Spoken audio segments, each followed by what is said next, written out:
Hello, everybody. Welcome on in to another.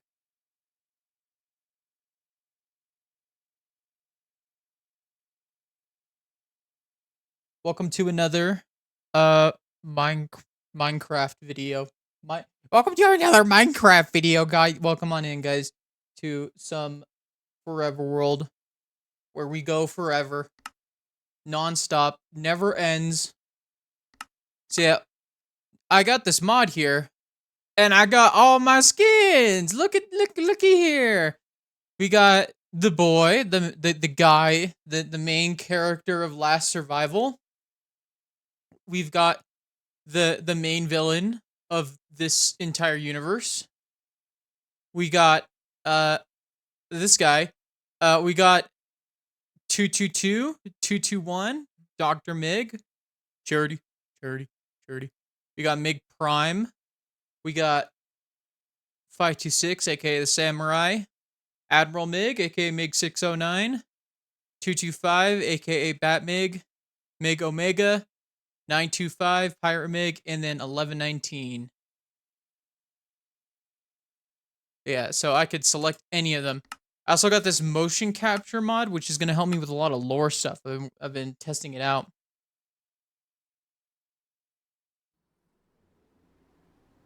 Finally, you're here. Welcome on in.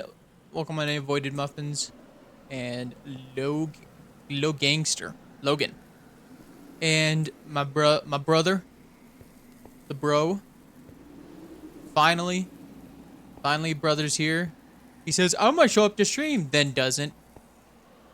But yeah, we got a couple things I want to do today. We're gonna be doing some mesa mining, and then we're gonna try and 9 months. 9 months. Yo, thank you for the resub. 9 months with Prime. I've got any primers in the chat. Wait, do I have the spiel? Oh no, I don't. I don't have the spiel for Twitch Prime. Yeah. Oh, there was ads at the start, but that's okay. Praise to Samurai. Yep. I gotta make a little gravestone for him. A little monument to that Mig. But yeah, we got some digging to do, but yeah. So we got some of this, but I kind of want to get these layers right here with these blocks. I'm pretty sure they're gonna be like. Okay, yeah. So we're gonna want to do this. So we're gonna want to do one of these. Yeah. Okay. We're gonna dig these out a little bit. Yeah, we're gonna want to watch our pickaxe though, because I do need the pickaxe. Also, I don't know about you guys, but I think I'm gonna go no face cam this time. I'm just not feeling face cam right now. I don't know why I turned it on. Sometimes I just turn it on because it's just automatic. But I'm planning to just kind of not go face cam on streams. I just am not expressive enough for face cam. It's just a huge chunk of screen's real estate that's used up by me not reacting. Is that a habit? Yeah. But yeah.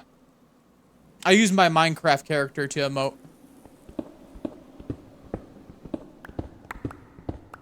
But yeah, it's just out of habit that I do that. But yeah, how's it going, y'all? How's the week been? Happy Friday. Happy Minecraft movie day. I'm going to see it with Avid, Viking, and Kale tomorrow. So, yeah, we're gonna go watch the movie. We're gonna have some Hawaiian. We're gonna go to a Hawaiian place that's just down this down a couple blocks from me. It's really cool. It's really good. I've went there a couple times. Vinton Steel. I can't wait to say chicken jockey. I'm never gonna stop. It's just like how I'm like, are you sure? Are you sure? Cecil! I need you, Cecil! Where is Omni? Where is Omni-Man? Where is he? Ah!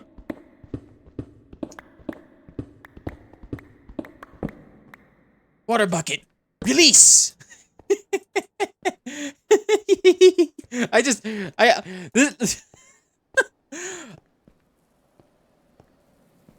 I don't know. There's just something about the Minecraft movie that's like, why? Why? But like, it almost feels like it was on purpose. It almost feels like some of this was on purpose. This is Twitch is suggesting I ban word. This is a crafting table. I love how he's like, this is a crafting table. He just like spasms when he says crafting table. This is a crafting table.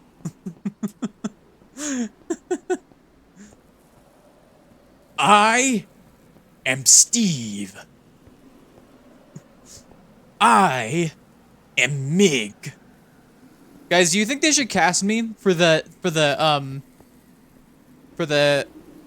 animated remake of the Minecraft movie? I am Steve.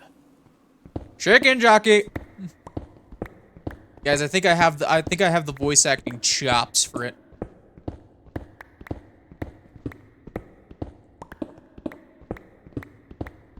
Jack Black's expressing if Steve's like how OG YouTubers would talk. Like, imagine doing a Minecraft Let's Play where you're just like, now this is light gray terracotta. Like, I'd almost hope that he'd actually like do all of those like expressive the way he does expressions with all of the items in the game. Like, this is lightly weathered cut copper stairs or something like that. What's all that redstone stuff? I don't know, a load of mumbo jumbo.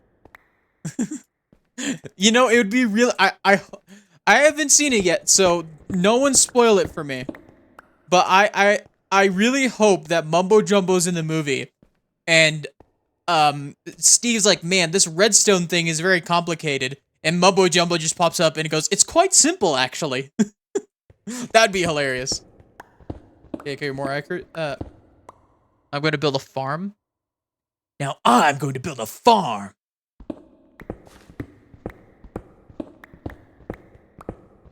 Okay, more accurate would be compared to the YouTubers that preview snapshots.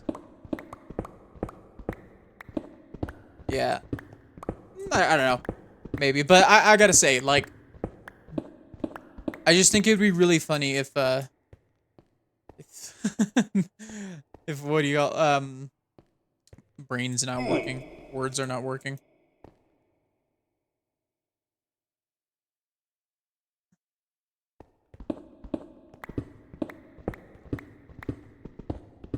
Yeah, I just think it'd be really awesome if like a bunch of Minecraft YouTubers just randomly show up throughout the movie.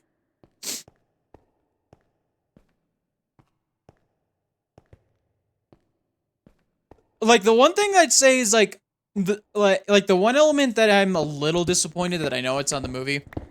I wish they would have had the element animation people who do the villager voices be the villagers.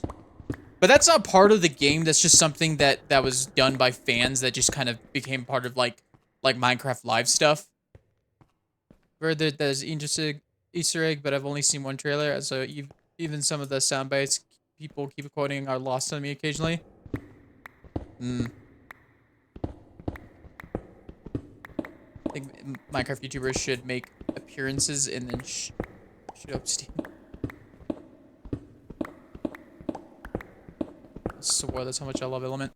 Yeah, I mean, the cool thing is, like, even in the Minecraft Live events where they're revealing their updates, they actually show, they actually have some of the animations with the Element animations, like villagers as the voices at least. Dan Seagam said he was in it. Da da da da da da da da da da da villager news.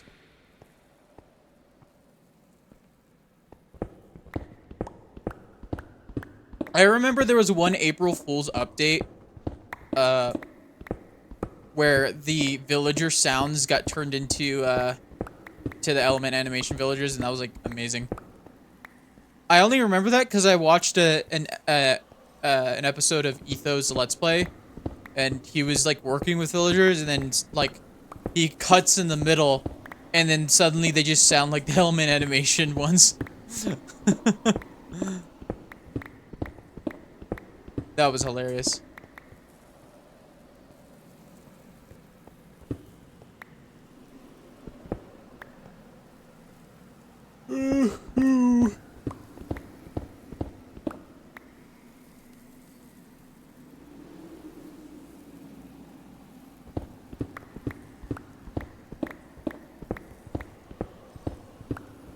Probably Reese Specs to do that. Yeah, there probably is. I just remember they did that with one of the April Fool's updates. I've been chillin'. I went insane and made a PNG YouTuber. You said you've been chillin', but in the next sentence you said you went insane. You could only choose one. You could either be chillin' or insane. Okay, you can't be both. You cannot be both.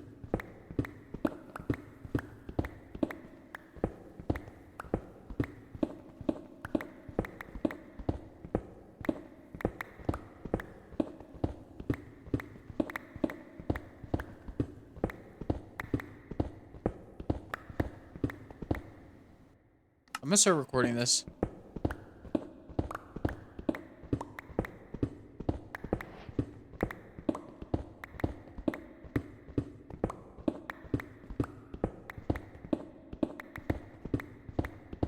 Currently, I'm chilling. Previously, I wasn't. Oh, okay. I'm so chill that I'm insane. So chill that you just gotta cause some chaos. Has it ever been too chill in your life, gang? Has it ever been too chill that you think, man, it'd be just really funny if I just screwed it up? I just screwed it. Just messed with my life, just because I'm bored. Y'all ever just suddenly decide to move halfway across the country just cause you felt like it? No particular reason whatsoever.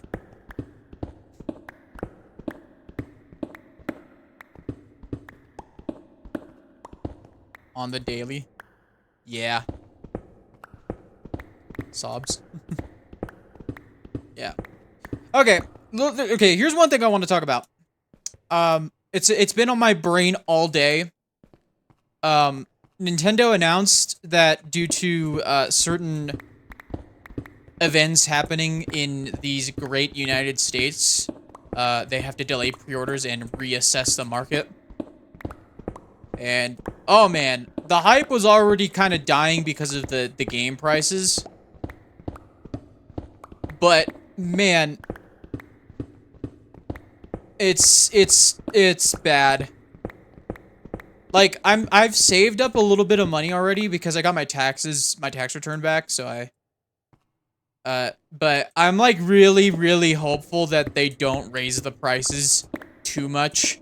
Cuz I was already like, okay, I'll get it. Yeah, I'll get it day one. Screw it, I'll save the money cuz I really want to play Mario Kart World. But now that everything's happened, and now they're delaying it, and they mentioned the price.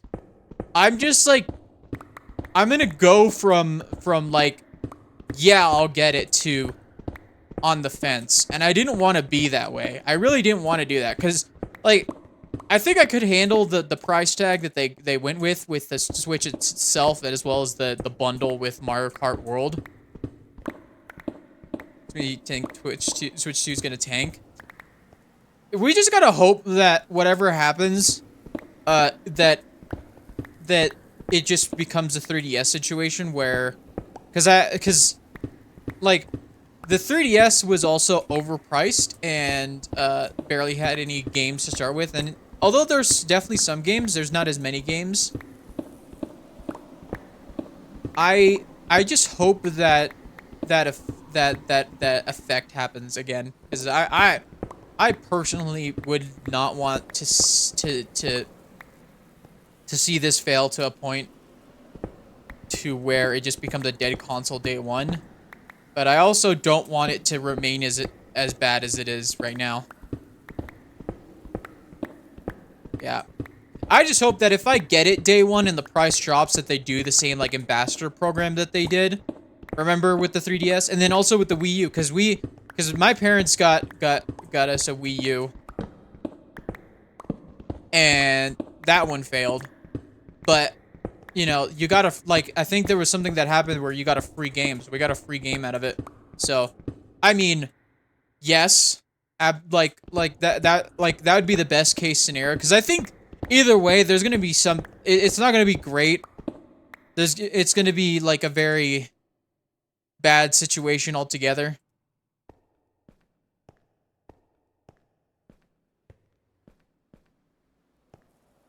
But I just hope that that there could be at least a best case scenario with this, and not just a yeah, this is how it is for the rest of time.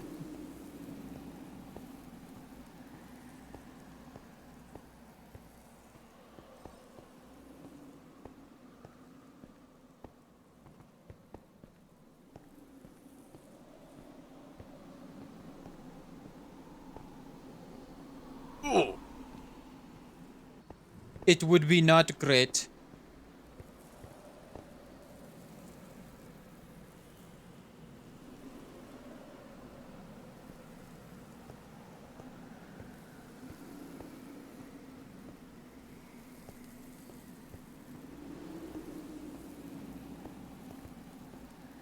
Alright, our pickaxe is pretty low.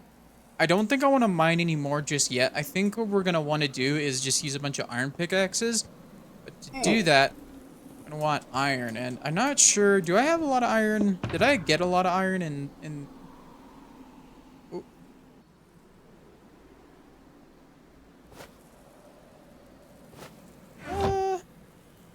I got enough iron, I think. We'll put this away for now. We're just gonna use a bunch of iron pickaxes to dig all this out. Yeah, we'll make 9 of them.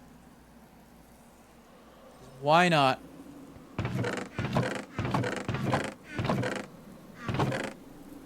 Just put a bunch of them in here. Take. Yeah. I kept missing assorted streams around the terracotta mine and probably missed the actual information. What's the idea for the area? Like primary usage for the cotta? Well, I mean, right now this is just a mine. I might do more with this, but that just depends on if I have more of a sparked idea. Really, the only point to me making like a build around this, like a little like room around this, was to like have a nice little decorated storage. Because my kind of idea with everywhere I go in the world is I gotta build something to kind of establish that I'm here, and not just, you know, dig through a bunch of the terracotta and then just call it a day. I'd rather it be an actual, like, place that I go to mine terracotta. But I want terracotta, I mean, I want these colors for sure, but I also want these colors specifically, for some of the builds, like the floors of the, of some of the builds that I want to do. So, yeah, that's what this is for. So we're getting a bunch of this, and I think I'll be spending enough time here that we might actually build, like, an actual, like, house space, like a little, I'll make a little house there, and then I'll make a little road leading to the mine, and then I'll add some decorations around here. I'm just gathering the terracotta right now, so I want to get a lot of it. That's my main priority. But eventually I'm gonna wanna I'm gonna wanna head back. But this is just a temporary area. I'm just staying here because I'm really far and don't feel like going anywhere, and I have my alt account back home, that I'm gonna be playing on the that I'm gonna be using on the brain, what's the words? The alt account I'm gonna be using to build stuff back home. So I've already built some stuff back at the main base that we're gonna come back and see later. or you're actually gonna not see until the next episode comes out. But yeah. But it's also just an experiment to kind of see how I can do, like, I'm all the way over here doing something while my alt account's doing something else over somewhere else to kind of get the multiple MIGs established. But it's also just another way of playing where I have multiple accounts where I can do different things and be in different places and not have to, so, yeah, not have to, like, travel all the way back. But it also means I have the challenge of, I don't have all my stuff back home. Like, my alt account doesn't have all this diamond gear. It's using all the stuff that I've collected, but it doesn't have, they don't have all the diamond gear, all the enchantments. So, yeah, so the person who's back home taking care of things is basically working off what's already been provided to them. For the price of the Switch, it does make sense for it being a little more expensive because of scalpers and people who did the same stuff with the PlayStation, but now it's even worse with recent occurrences.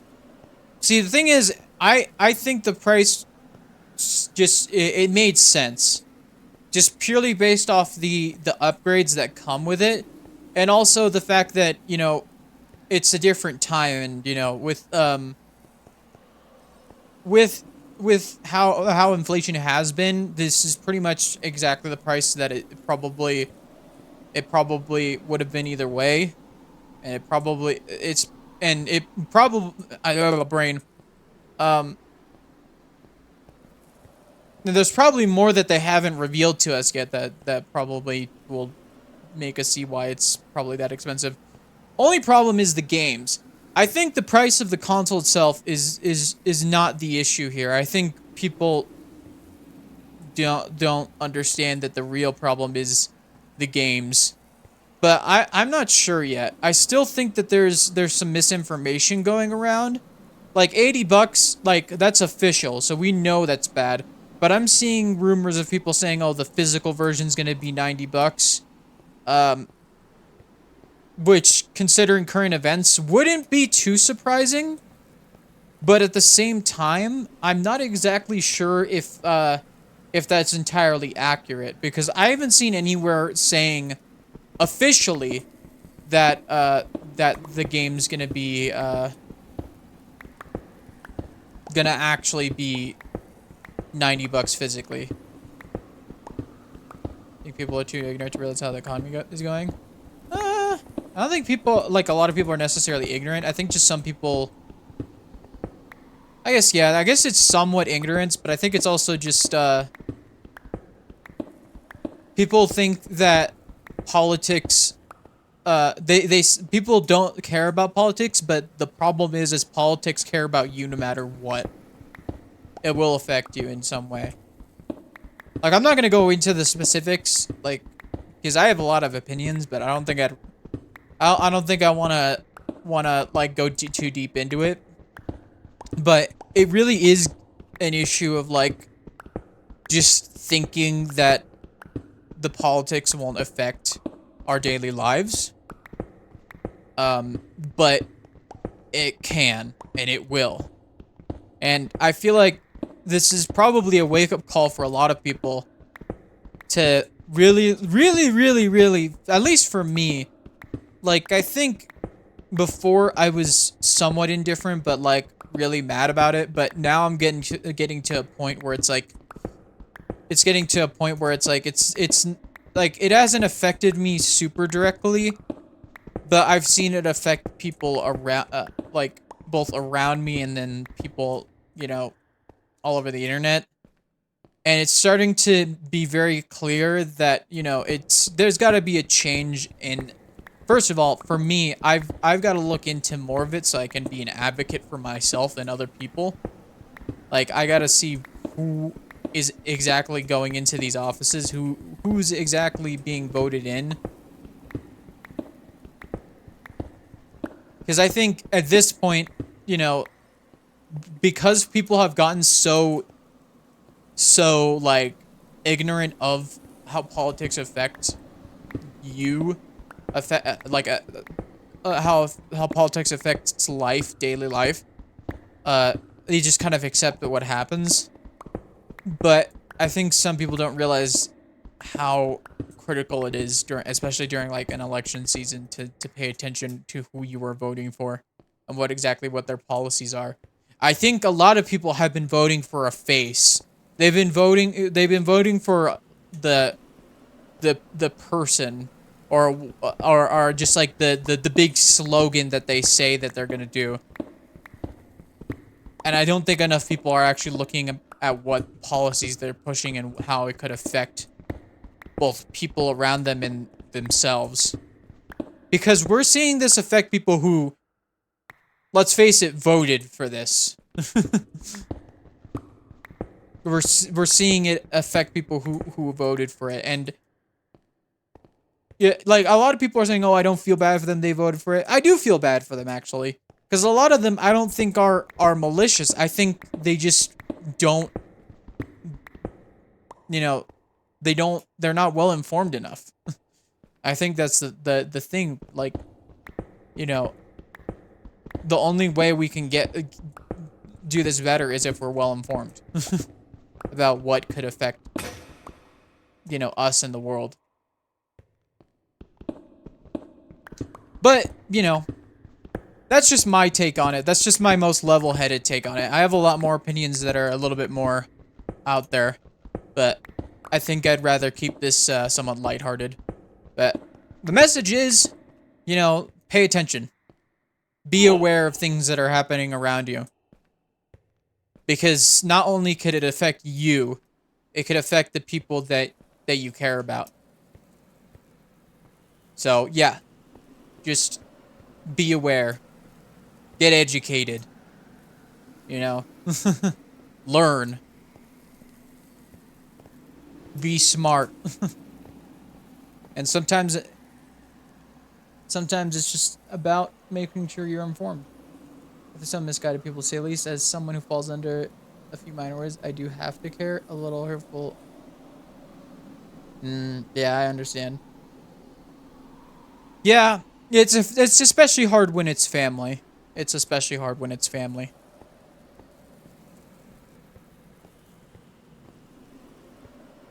But at the end of the day, you know, your parents are not you. They're going to have their opinions, but you should stand. You should hold to your principles, even no matter what, and not let people who may differ from you affect your ability to advocate for yourself. I know I made a mistake. Hey, at least you acknowledge that. Well, that's the first step. That's better than most. There's some people who keep moving the goalposts and saying it's still not a problem, but, you know, what can you do? But yeah. But let me talk about something more lighthearted. That's still about stuff like the Switch. That's, you know, let's just put the money stuff and politics and economy in the back of our mind, and let's talk about the things that are a little bit more exciting and just have hope that things can get better. Let's talk about video games, because that's what I want to talk about. I don't want to talk about the political and economic state of the world. I want to talk about video games and movies and just stuff that I enjoy. So, I've seen some of the Nintendo Treehouse Live stuff that they've been doing with Mario Kart World and Breath of the Wild and Tears of the Kingdom, and I have some thoughts. I want to start with Breath of the Wild and Tears of the Kingdom first, because I think I have a little less thoughts on that, because it's more of an upgrade than a new game or anything with a lot of new content. We'll get the new content out of the way first. The new Zelda Notes thing and the Nintendo Switch app. I'm gonna turn down the music just a little, just a hair.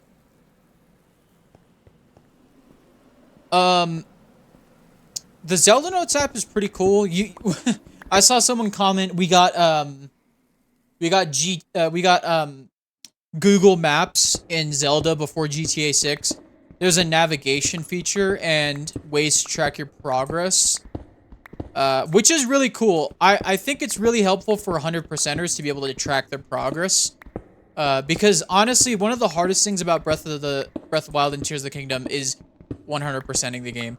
It's just such a big world and there's so much going on that honestly knowing the locations of some things that are around is nice, to me at least, because you still end up exploring and finding some interesting things and you still have to try and like figure out how to get these specific things. But I just think it's really, really, really, really nice to be able to like actually know the location or the general area where the thing you're looking for is. Because sometimes I swear I'll be looking for something and I'm like, you know, I just end up having to look for a guide because I can't figure out where that stupid thing is, or like the kind of the pinpoint of the coordinate that it is. So that's nice to me. I think that's a good thing at the end of the day. And then there's also locations that you can go to that activates some like voice lines in the app where you can learn about some more lore. And there's a lot. They showed they showed how much there was in the on the map during the Treehouse Live event. And oh man, it's so much. Another feature that they've that they showed is that you can like store items in the app and share it with other people, which I think is ridiculously funny. Like, just imagine you're just like you're just going out in the world, or actually no, imagine you're just starting out a new game, right? You're starting out a new game, and then your friend gives you an 82 damage sword at the beginning of the game. like and just gives you 100 bomb flowers or something. Like, I think that's insane to me. That is insane. That is just ridiculous. I don't know about y'all, but that is crazy to me.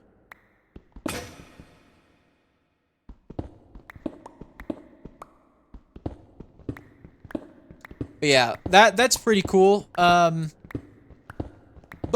one of the last things, just in general, the freaking fact that it's in that's 4K 60 is great. I'm so excited for that. I have a 4K monitor. It's the main monitor I use. I use it in 1440p because my PC just can't handle 4K that well. At least for Minecraft. Like, other games, it actually runs fine. Just Minecraft is so intense for some reason. But yeah, I can't wait to play Zelda in 4K on my 4K monitor. It's gonna be amazing. And then in the Korok Forest.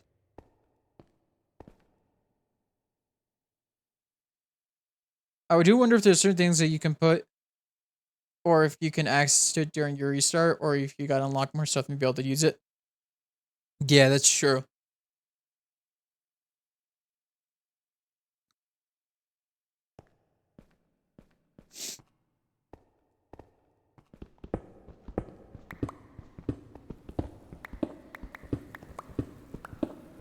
Yeah. But yeah, no, and then also just like one of the first places they went to in the treehouse was the Korok Forest, which is notoriously one of the laggiest places in the game. Like, I get regularly like 20 to 15 frames per second in that section of the game. Ugh.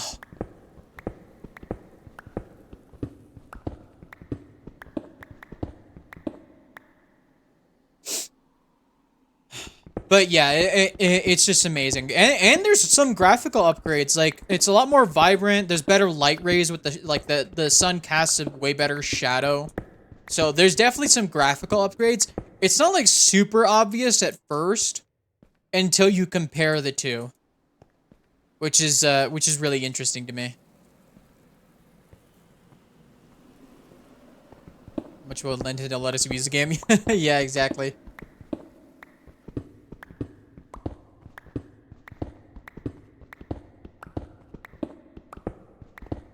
Yeah, but it's kind of interesting to me, at least. Very interesting to me. But yeah, let's move on to Mario Kart World. Okay. First of all, people complaining about the graphics of the game. I don't even know what to say. It looks amazing. It looks incredible. And the fact that it's like a pretty open world is amazing, but it's also a point of contention for me specifically. There's some issues I have with it, but we will get into that in just a minute. But yeah, first of all, the people complained. Yeah, people did complain. First of all, I love how expressive the characters are and how expressive everything is in the game. Like the vehicles are expressive. There's a like when a bob bomb explodes, it does a big boom text. Just like Mario Kart 64, which that's amazing to me. I don't know about you guys, but I love that. Like that's awesome. So yeah, so the first thing I watched was about the Grand Prix. And now I've slept on this. And you know what? I like it. There were people that were complaining and I had some issues with it. But after thinking about how the game actually works beyond the what do you call it? Beyond the Grand Prix, I don't mind it. So the way it works is the first race, you just play 3 laps of a regular track. And then the next race, you start at the beginning of the race of the course you just played, but then you take a road all the way to the new track, where the third section is just 1 lap of that track. And now that might seem a little like meh for a Grand Prix, but I thought about it and it's like, at the end of the day, it's definitely more interesting than just a 4-race GP.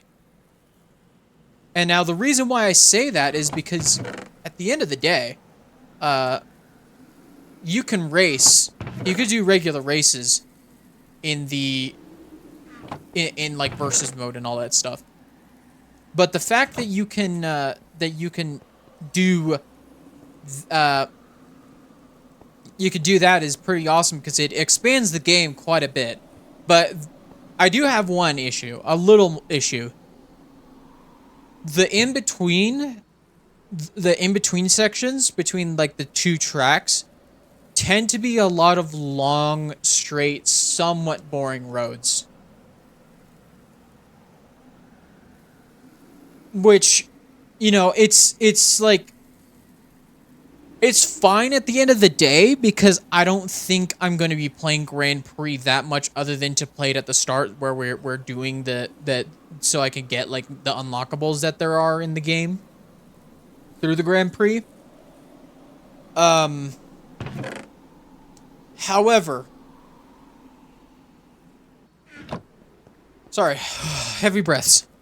However, my issue with this ends up being that when you're playing a race, it just kind of seems like you're just going straight the entire time. And there are the rail grind sections, and I think the rail grinding is what makes it like a little bit more interesting, which I think is the good part. But I don't think it's gonna necessarily hold my attention for too long. And I'll get more into it with the Knockout Tour because there's also like that's also part of the reason why Knockout Tour is a little bit not as exciting for me, but we'll get into that in a second. But yeah, sorry, get it.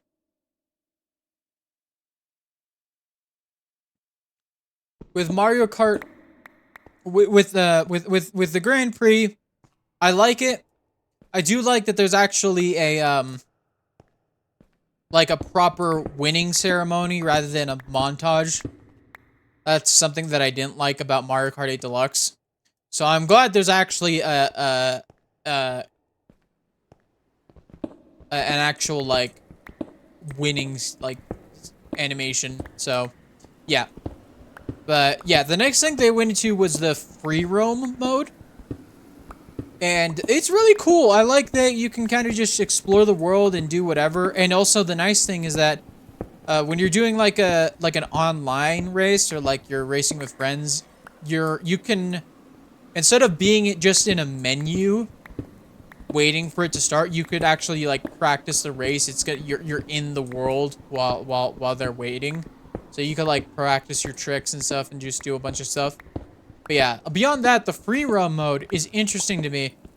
Like, I saw in the menus that there's like these question mark things that are like that's like counted up, and P switches that are counted up, and it makes me wonder, like, what collectibles are there in the free roam? Because clearly, they want us to explore the entire world, so there's got to be like some sort of purpose to it.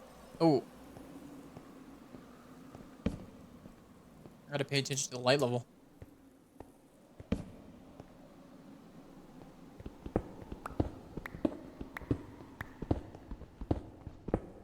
But yeah, so clearly they have some plans for how we're gonna explore the world. But what exactly that means is the mystery still. Yeah, so Knockout Tour. I love it. But I also have the same issues that I have with the in-between sections of the Grand Prix. Now, that doesn't make it a deal breaker. It's definitely interesting and fun, especially when you get to towards the end and it's like you're down to 4 racers.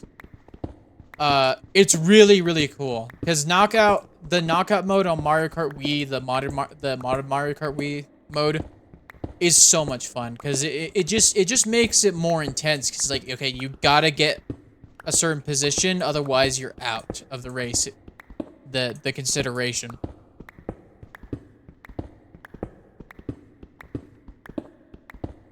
But yeah. But yeah, no, the tracks themselves are absolutely incredible. Like, the new tracks that I've seen so far are like amazing, well designed, look like a lot of fun to just do a simple 3-lap track version of it rather than, you know, what they have with with the Grand Prix. So yeah, I'm excited. I'm excited to try it. You know, other than the price stuff that's going on, I hope that I can save up the money to get it day one. And I think also I might save the whatever Twitch money or YouTube money I get towards the Switch too. So yeah. So all of your whatever support you give me will go towards funding my Switch too. You don't have to, but I'm just gonna clarify where the money that you give me is going because I feel like being transparent about it. Just cause that's how I feel.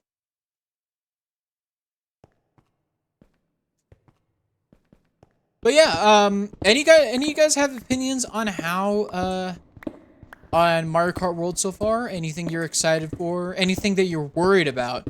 Because I think at the end of the day, I think it's important to be somewhat critical of the things you enjoy because sometimes you want it to be the best.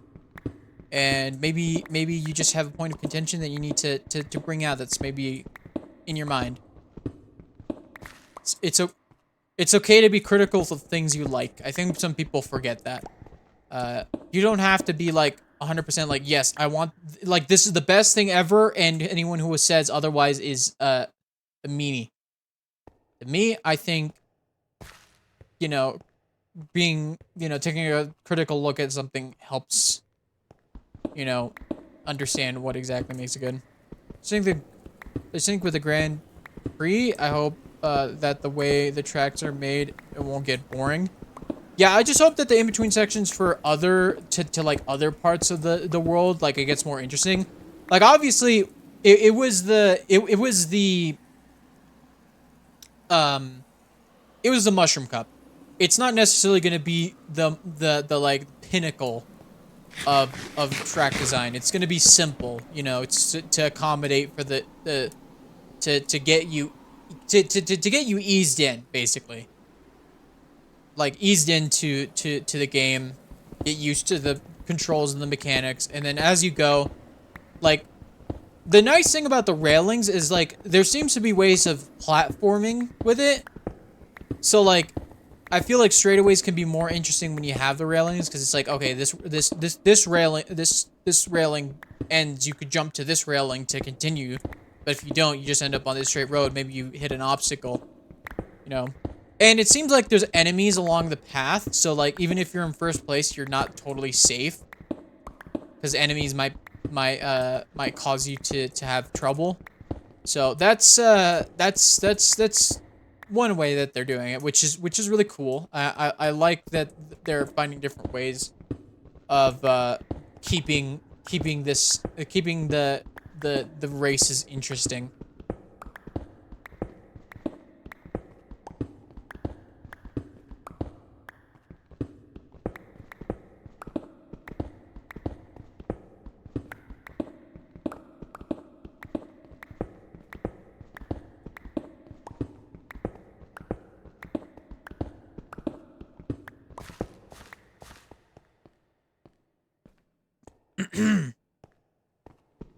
Alright, I was talking a lot. I needed to give my voice a rest for a second. Oh man. But yeah, yeah. I just hope there's a new 3D Mario game at some point too, because the Donkey Kong Bonanza game looks fun, but I would still love some of that good old 3D Mario.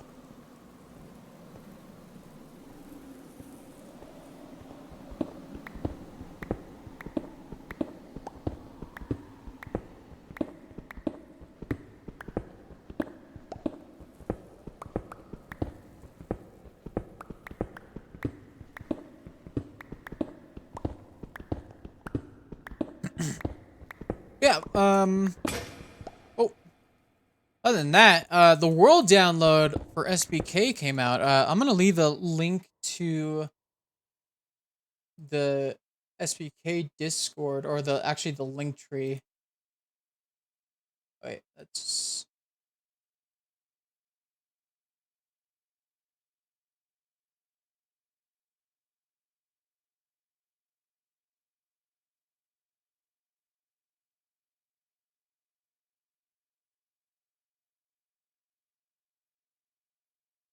Oh, okay, there we go.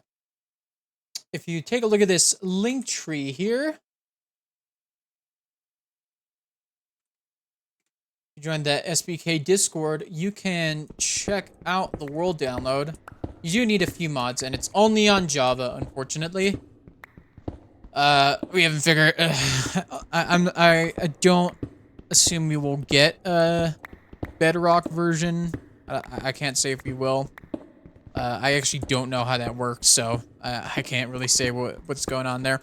But yeah, check it out tonight because it was giving me grief earlier, but I got distracted with both PNG YouTubers and also you start streaming. Yeah, there are a couple things that you need to have, like mods that you need to have to be able to see everything going on it. And yeah, I also tried to update it to 1.21.4, but clearly that wasn't gonna work out, so yep, all good.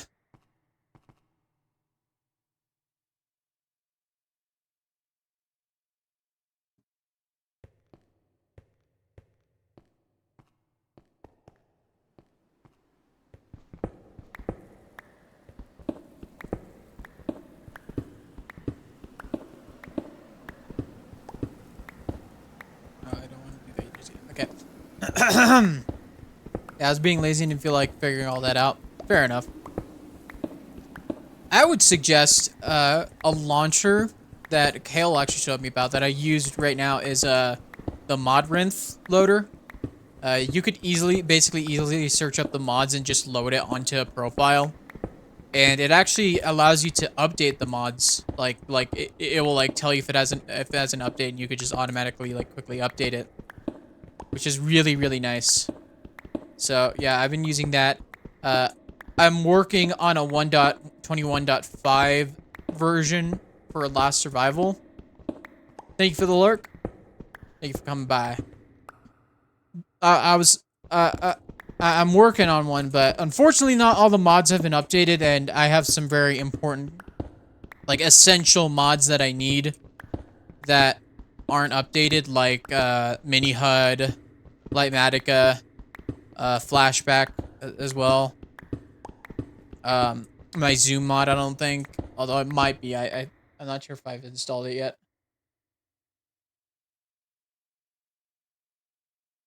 Think about checking out Modarenth at some point. Right now I use CurseForge. Yeah, CurseForge is not that great in my opinion.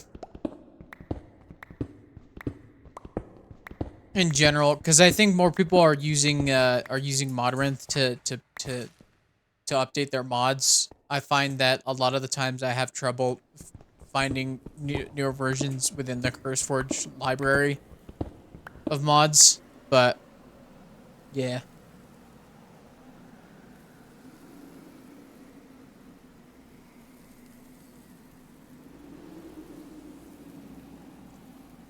And Modarenth is a lot easier to, like, actually build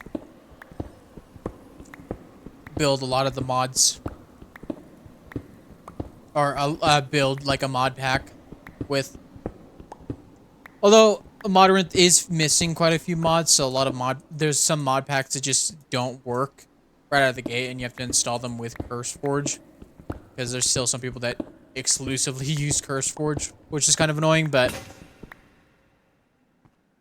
it's all good. It's just how it be.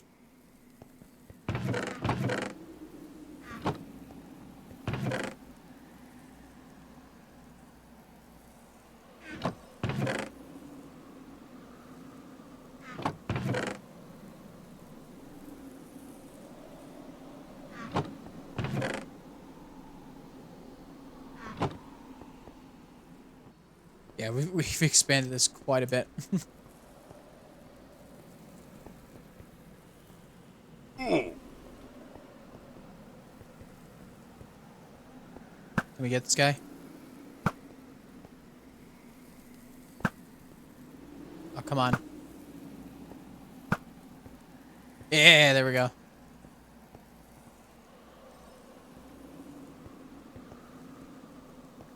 Yeah, let's sleep real quick. Sheep. And let's grab some more these.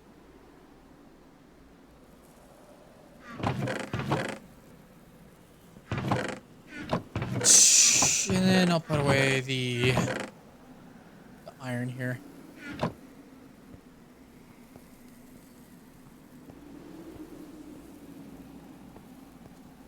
To an unrelated topic, what are some of your all-time and recent favorite animes? One of the intros for my favorite anime is playing right now. That is Bleach. Bleach is my favorite of all time. I love it so much. It's such a good.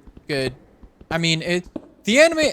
I'd say more the series in general, like the manga, is better than the original anime, but it's still got good music. It's still got good voice acting. I think there's a lot of good moments in the original anime, but I think I think the current 1,000-Year Blood War arc is definitely a major improvement. It's so good. It's peak. But yeah, no, it's so great. It's one of those series that, like, it seems simple at first, but as you go along, it's like there's seeds planted in the story for reveals later that are, like, mind-blowing.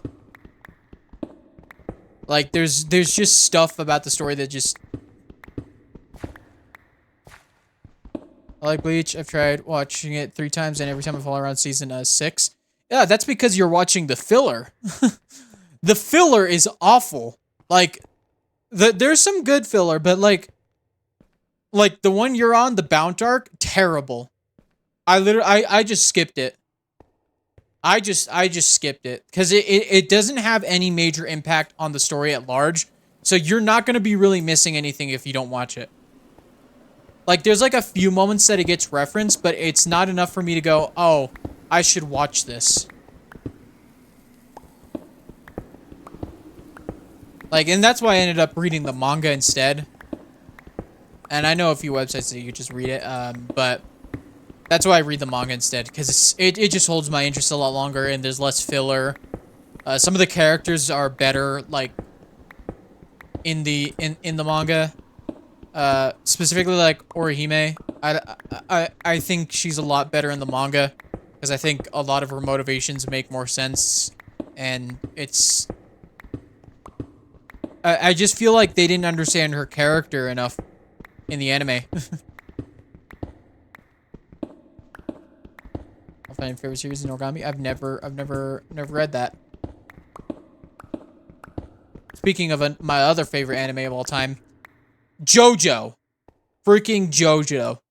That's who all of these guys are based on. Is a JoJo character, Kakyoin. I've been reading the part 4 manga. Oh my god. Oh, so good. Peak. I think Yoda's Bizarre Adventure went without saying. Yeah. It's just so wacky. It's just so ridiculous. It's so off the wall for no reason at all. And I think that's why it's so good. Like, I don't think sometimes, like, I think there's a lot of good elements, and there's definitely a good story, but I think a lot of it gets lost. Like, it isn't like the best, but I still think that the ideas and the situations the characters run into are what make the series so great.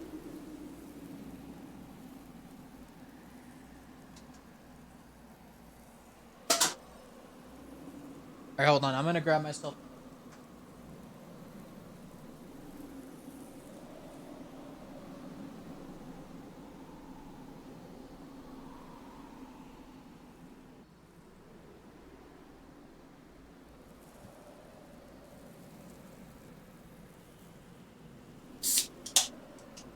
But yeah.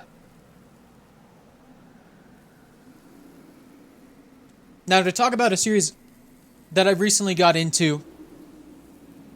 Actually, recently, I got into it like a year ago. I haven't, like, fully caught up. Not, like, fully caught up, because I was reading it religiously, and then I just stopped for some reason. I don't even know why. But there's this new series called Kagurabachi. It's so good. It's so good. And it's, like, it's a good story. I gotta reread it, because I kind of just forgot a lot of elements of it, but... Because sometimes my first read-through, I'm just so... Like... I just get so captured by the drawings that I forget to read it. But yeah, it's so good. It's such a good manga. The art of the manga is just so good. It's peak. It's like, it's badass. That's all I can say. It's like one of the coolest manga I've ever read, like, since Bleach. And Bleach has some really good panels. But Noragami is a strange god, and the main character who gets not literally bound to their friends, gods can harness pure spirits as weapons and blah blah. Storytelling is so good. I'll have to check it out. All right, we're gonna be stepping into ads for a minute here, so we're just gonna chill out here while we wait for the ads to finish. Oh my god, I got freaking hiccups.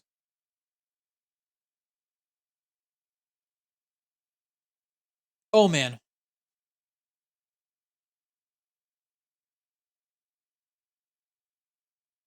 That was the worst synopsis I've ever given.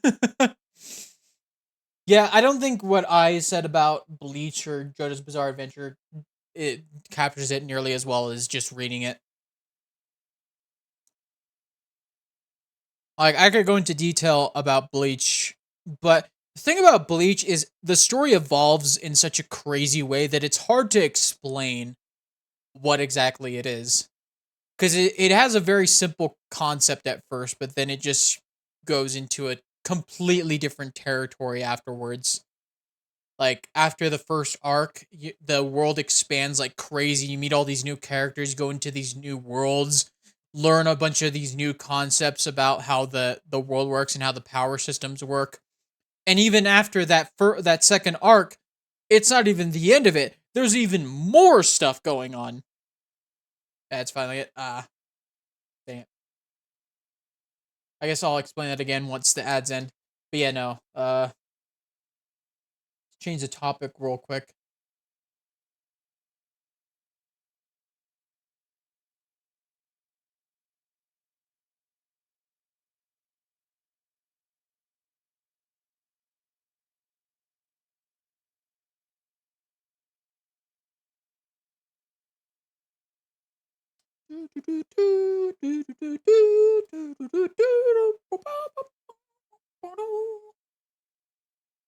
Yeah.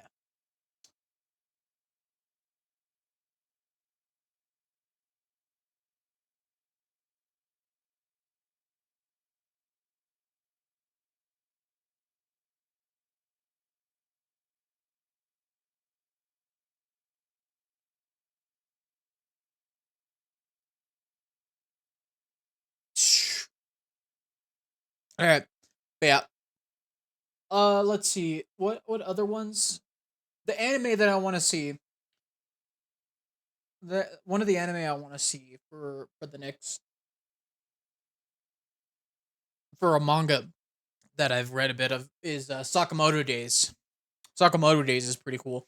It's about a retired hitman who has a family, and then a bunch of hitman try to go after him, and one tries to recruit him. I think that's what it is. Not exactly sure, but it was pretty interesting. It's also a Mashal, really cool, really cool because it's basically like Harry Potter if Harry Potter was a gym bro who couldn't do any magic. Yeah, I do have a couple of volumes of One Piece. I do have to like actually read, probably read through it again. I've read through some of it.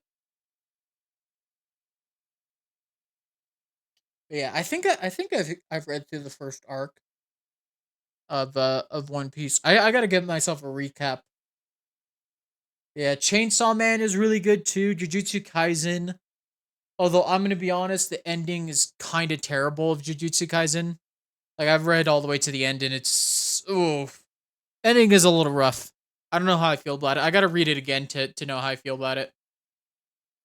But yeah, are we back from the ads, y'all? Are we back from the ads? Can I talk about Bleach a little more?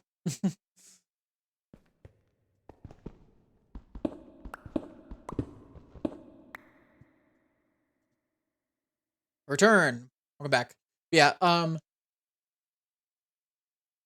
yeah, what I was saying about Bleach is like it's hard to explain because it starts off very simple. It's kind of like Monster of the Week in some ways. At least it seems simple, but it ends up being like even the beginning ends up feeling a lot more crazy once you have the context of later parts of the story.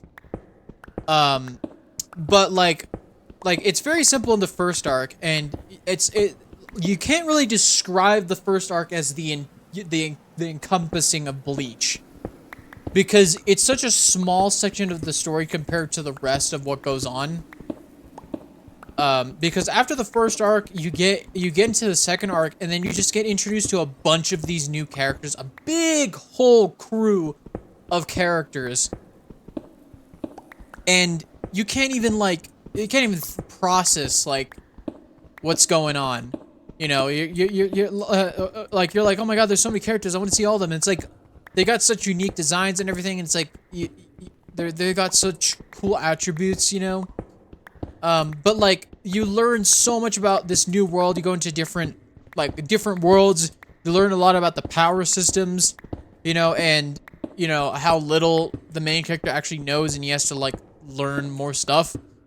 And even after that second arc, once the third arc hits, it's like, well, shoot, I feel like I know even less about the world. There's so much going on, and it's like it's insane. it's insane how expansive Bleach gets and how many characters you end up meeting, and the different factions you meet have, you know, they're similar power systems, but they manifest themselves in different ways. But there's so much that goes on that it's like it's hard to explain Bleach in just like one word, or just a simple synopsis, because it gets there's so much that goes on, and like even though like technically there's different arcs, a lot of it ends up being a big overarching story. Because like even when the first original big bad of Bleach gets defeated, there's another even bigger bad that might seem like he comes out of nowhere, but then it's like, wait a minute, like this like you learn more about this bad guy and realize how integral to the story he's been the entire time, despite being just introduced in that arc, which is insane to me, because it's like there were seeds planted the entire time, and even though it might be just a case of like writer got lucky, it's still like it's so well crafted that like I believe that it was planned the entire time. You know, sometimes like it's not about when you're writing a story, if you want a later plot element to like show up because of something that happened earlier that may have seemed not as like important, the one thing you've got to do is make it, you know, make it seem like it was planned the entire time, even if it wasn't. When the seeds foreshadowing gets used. And the crazy thing about the foreshadowing is it won't even register as foreshadowing to you until you have the context of the later. Like, it makes it like reading back and going back to the beginning so much better. Like, your first time reading Bleach will be like, oh, that's pretty cool, I like that. Your second time reading Bleach will be like, oh my god, this is peak fiction. That's how I felt the second time I read Bleach. Or the second time I watched Bleach. First time I was like, yeah, this is pretty cool. I like this. I will keep watching. And like there were some parts that were like kind of meh. But then I get context from like I get like to the later parts, and and like there was things that happened and I'm like, oh my god, that's so cool. That's awesome. It's amazing.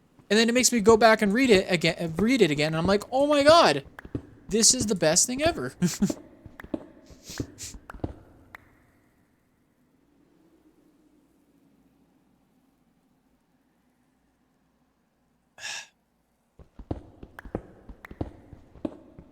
Yeah, it's so good. I'm oh man, I love talking about Bleach. Bleach is my favorite.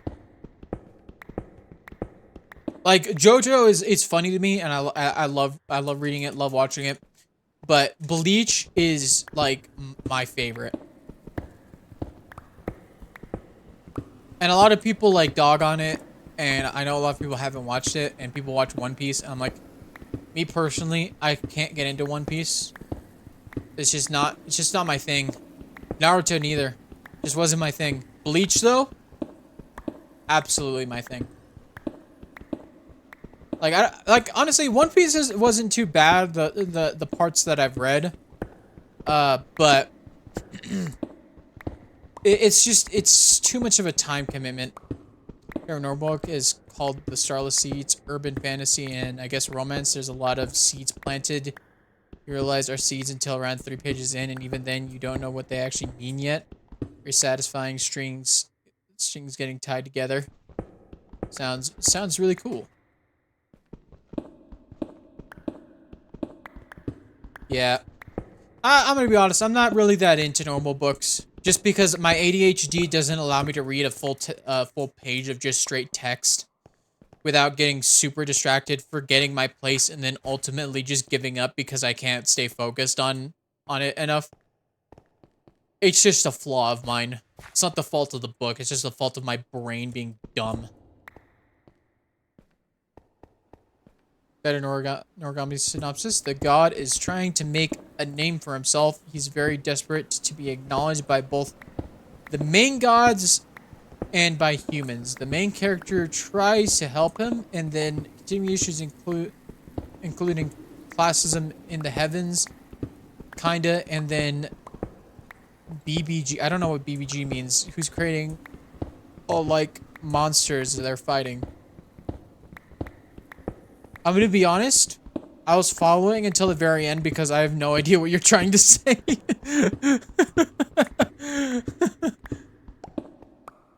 The sentence struck big bad guy. Oh, trying to create monster. Oh, okay. Okay, I kind of get it. Makes sense. Gotta love classism. Okay. Yeah, we've reached the part of this this mine that's getting a little bit too short. We'll just keep going until we run out of mine. And then I guess one of the things I wanted to do was go up and yeah, kind of dig into some other sections like over here, which has different colors, I think. Yeah, okay. Yeah, okay, like red.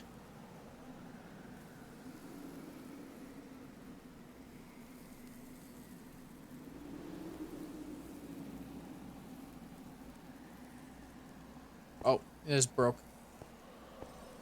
I'm very bad at explaining things. You had me there for a moment. It just there was just a little bit of discrepancies in the text itself.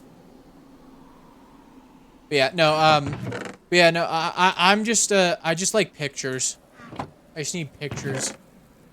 That's just a me thing. That's a flaw of mine that I don't feel like improving. Like, I still can read. I just need a visual element. Oh.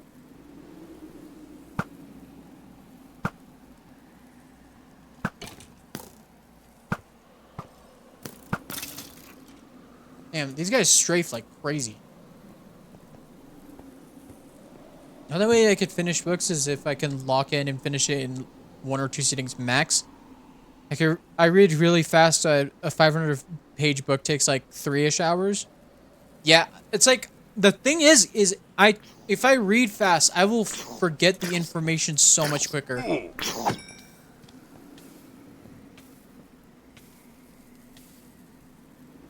Wait, what the heck happened to my...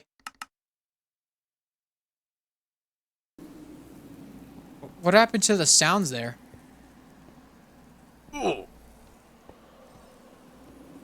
Didn't sound like I was taking damage.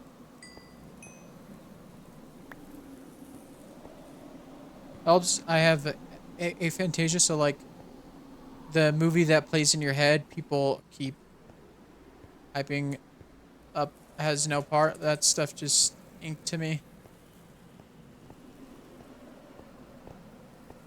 Yeah, I struggle with like imagining things without imagery to help me like I could the thing is to me is like I will have a version in my head that's like somewhat accurate, but then someone will like draw it or someone will make a movie out of it.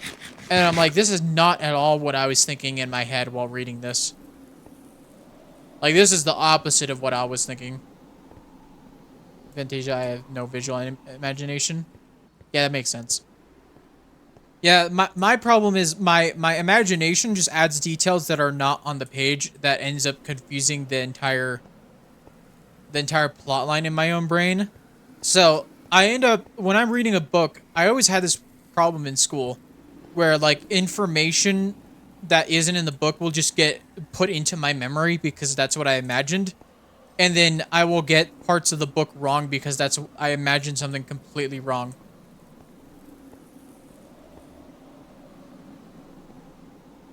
Adaptation stuff can't disappoint me visually too much. Yeah. Yeah, like to me, my problem is that I have trouble not adding elements in my own brain that weren't actually described in the text.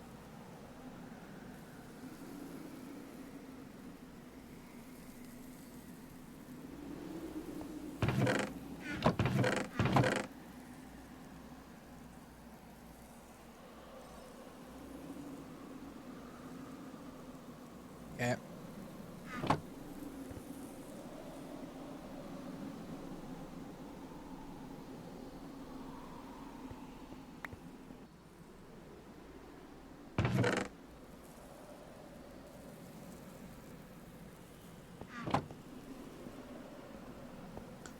Yeah.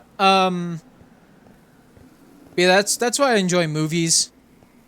You know, that's why it's like that's why also building is somewhat of a struggle for me.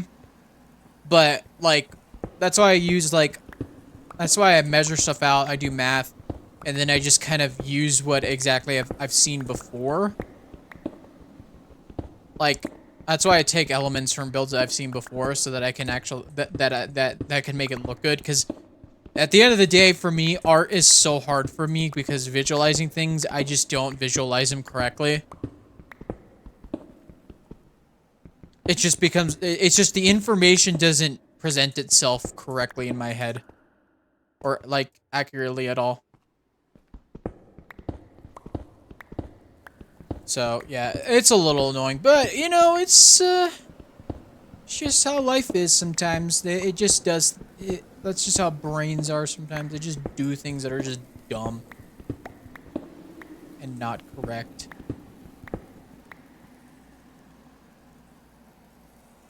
Struggle building because like I don't have a frame of reference. I gotta build in the go backwards. What? And then go backwards. Oh, okay. Yeah. I've gotten better at it, but it's mostly because I just kind of like I just it's just patterns that I remember. Cuz like when I store information based off numbers and like how much like how many blocks before I place like a trap door at this block, you know, that sort of thing is how I roll with building. So uh, most builds ends up being just okay, I make a shape and then I just remember numbers in my head and then I use those numbers to figure out how I'm gonna build. It's like it doesn't get stored visually, it gets stored numerically in my head. I don't know what you would call that, but that's just how I roll.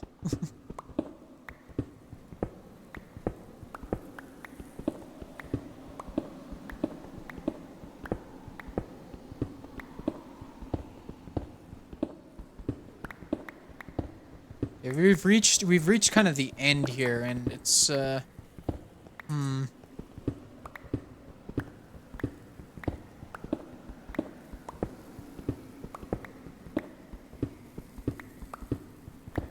Or stuff textually, it's all words to me.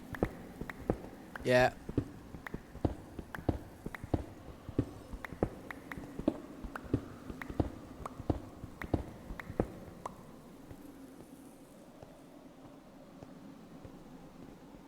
All right.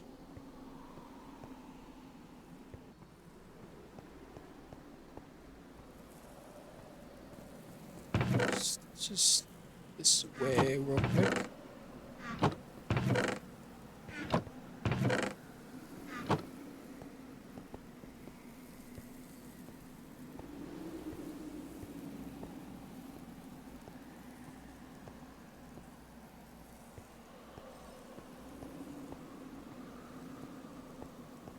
Yeah.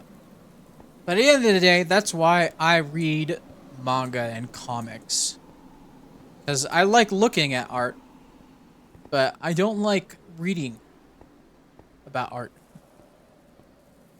I feel like the visual element is the biggest thing for me because the greatest thing about humanity is that we see things in so many different ways. Why limit it to just one? Because you can read and just have information in your head and use your imagination. But you know, when you give someone a way to visualize it, especially people who struggle with visualizing things in their head, like if I could see like a piece of art of someone,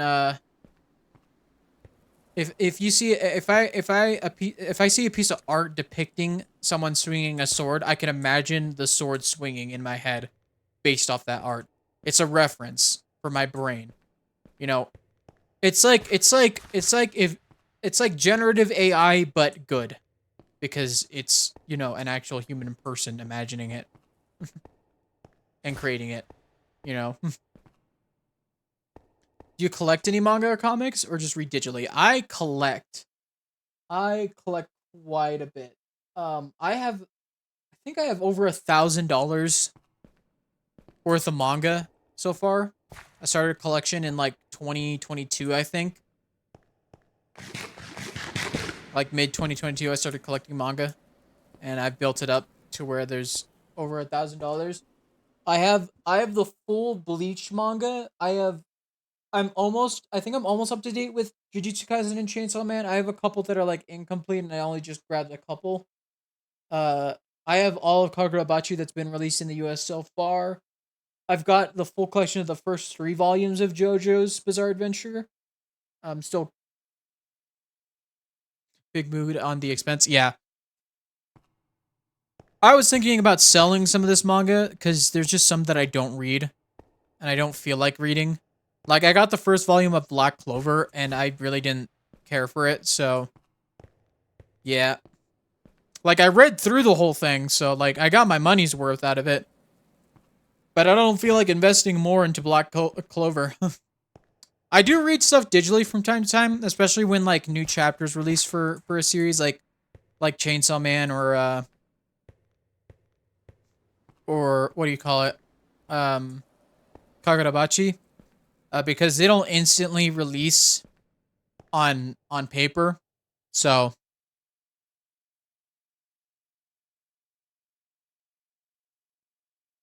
and they take forever to print copies in the States. So it's like there's only 18 chapters that are physically available in the US for Kagurabachi, and they're in like chapter 80 or something. So, yeah. All right, I'm a little like not sure where to go from here.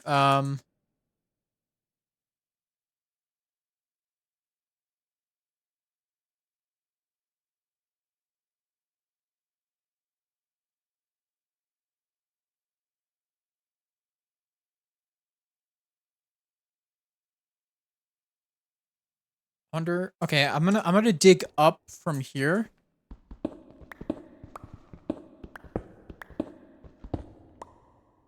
Actually, I'm gonna make more torches real quick.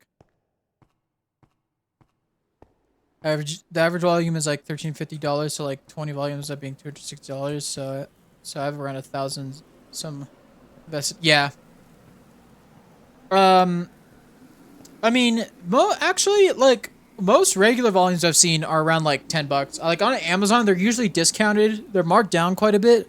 I usually get manga for like $10. Like the only I think the ones that are a little bit more expensive, like JoJo manga, because they have more chapters per volume in the JoJo manga, are like $20, 20 to $25, which I still think is perfectly reasonable, especially since like I it takes me quite a bit of time to finish a volume, especially of JoJo, because the thing about JoJo is there's a lot of information that kind of just gets thrown at you, a lot of exposition. That's the one thing about JoJo is it's very exposition heavy, but the hilarious thing about JoJo is like there's such weird. The crazy thing about Hirohiko Araki is that he's so crazy intricate about how he details things. He does his research. He does a lot of research, which I think is just yeah, it's hilarious. I am getting stuff $10 ish, and then I do have some specialty stuff. Yeah, I did. I think yeah, I got the the first volume of the collector's edition of Berserk, which was like just like $50, $60. I don't even remember how much. It was so expensive. Still haven't read it yet. It's just sitting on my shelf collecting dust, which I wanna end. Ooh, more iron.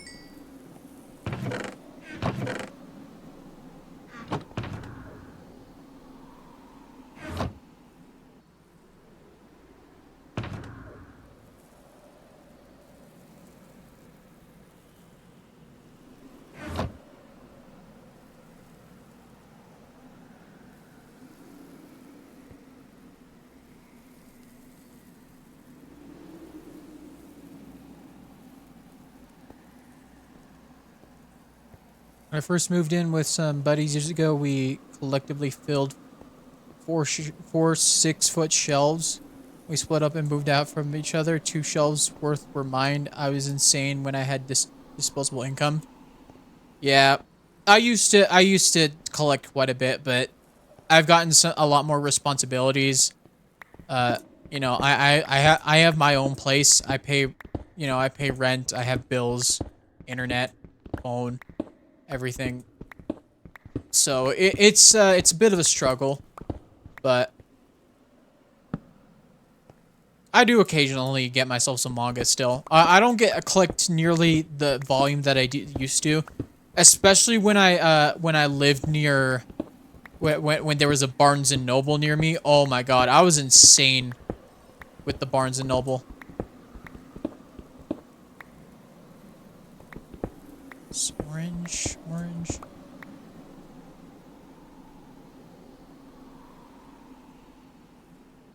Still trying to see where the...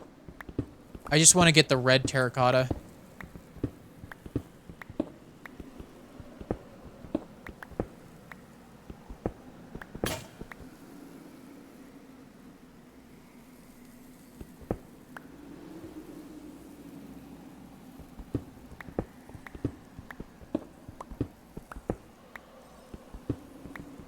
That's brown terracotta.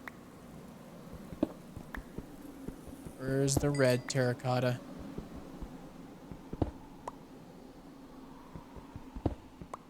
Oh, there we go. Red terracotta.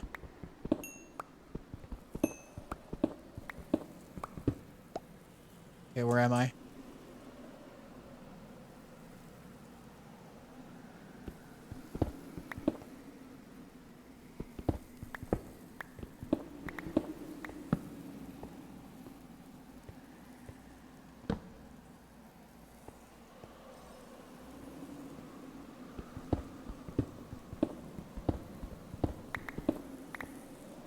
So...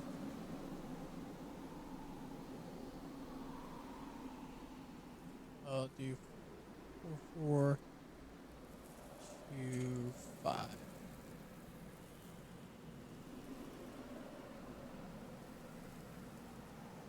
Okay.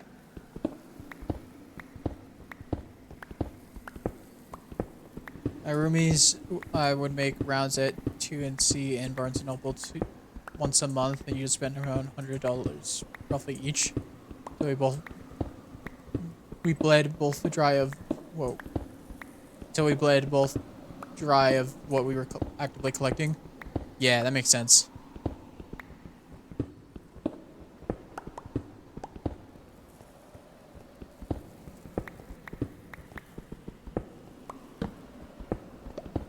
Yeah, I was insane with collecting. In a year I got the full collection of Bleach. And like, yeah, in a year I also got like quite a few volumes of JoJo, which was expensive. But like, at the end of the day, I really think manga collecting is fun, because it's like I end up spending hours with it, like, and I reread it constantly, and it's like, because to me physical media is very important. I think one of the things that is lost today is physical media, and like collecting physical manga means the pages will never go away. Like, unless you screw up royally and you mess up the paint or something, or mess up the ink. Yeah, it's not gonna be like that.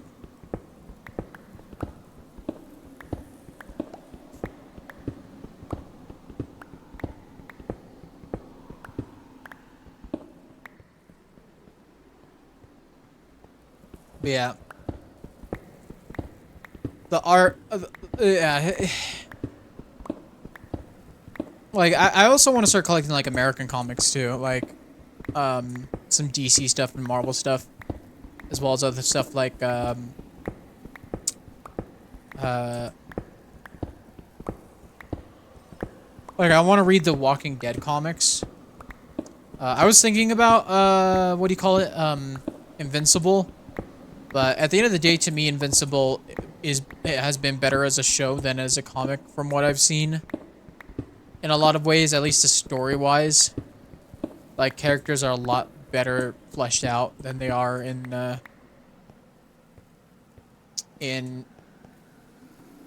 the comics. Yeah, we'll go this way, because this way is, yeah, a little too close to the outside world.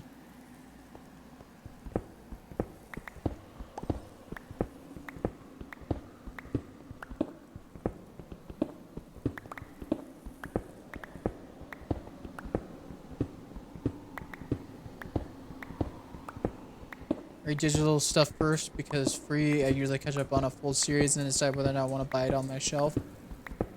Yeah. Yeah, I read it digitally, mostly digitally first. But if I end up catching up enough in a series, I will just stop reading it and wait for the physical media to come out and then start reading that again, like, later. And then, like, continue going on. Kagurabachi is one that I think I will collect as it comes out. Jujutsu Kaisen, I want to finish the collection because I'm just in too deep. Same for Chainsaw Man. But then again, I don't know how long Chainsaw Man's going to go for, so we'll see about that. I collect comics too when I can. Unfortunately, the stuff I'm looking for is 90s, which means I gotta shuffle through comic shops backlogs. Two of my favorite shops in town closed. No! That sucks. The third shop, but I don't like as much, and their backlog doesn't go back that far. Yeah.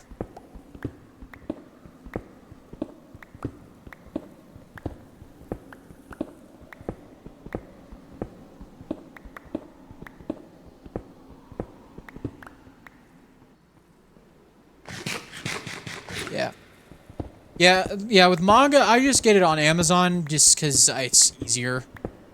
And there's always discounts. Occasionally there's printing issues with the copies, but I don't think I've had an issue bad enough that I've wanted to return it.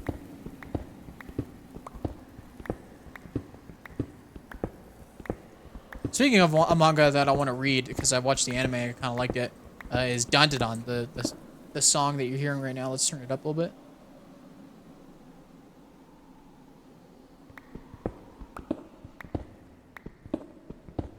Yeah, I really like this one. Man, there's a lot of different colors here.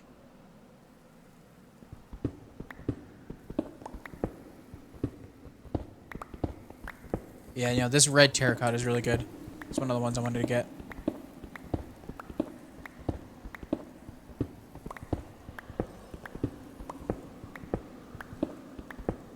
I want to get into Dandadan, but I have to wait for my partner to be in anime mood because they also want to watch. Yeah. I was thinking I was gonna watch because I got started with the anime, but I haven't like continued to watch it. I might watch an episode tonight after stream. I'm an Amazon hater, so I'll either look through Barnes & Noble or through other sites. Yeah, the only reason why I'm doing Barnes & Noble, not Barnes & Noble, Amazon now is because there's not like a good. I haven't like found like a decent enough bookshop that has like the stock that I'm looking for with like manga and stuff. There is a town south of me that will probably have a Barnes & Noble that's better because it's a lot bigger. I mean, I guess it's a lot more of a city than a town, but like it's a bigger city, so like it'll probably have like a Barnes & Noble with a decent enough like library of manga. Yeah, but like it's just easier for me to do Amazon right now because first of all, like most of the time they have the manga I'm looking for in stock. There's very rare occasions that it's not in stock, and the only reason it's ever not in stock is either it's because it's old or it's not sold on shelves anymore. It's more often because it's just not sold on shelves because there's a lot of old manga that still gets sold. You know, like Berserk gets sold still. Like JoJo got some English releases more recently, so that they're still printing, and it's obviously a popular series, so people are gonna be reading it more. Yeah, my Barnes & Noble's pretty good size, and so is the manga area, but it doesn't update much. Yeah, there was one that was like like good enough for me, but like sometimes I'll like be missing some volumes and won't be able to get one. But there was another Barnes and Noble that had like they had like a full Bleach collection, which was crazy to me because the other one that I went to did not. It had like barely anything. But yeah, that this is back in California, and think about like because I lived in the San Francisco Bay Area of California, and the thing about the Bay Area is that it's very densely packed. So like there's a lot of different cities, and a lot of them will have repeat stores. So like lots of what do you call it? Brain. What's brain doing? Lots of Barnes and Nobles in different bookstores, which is pretty cool.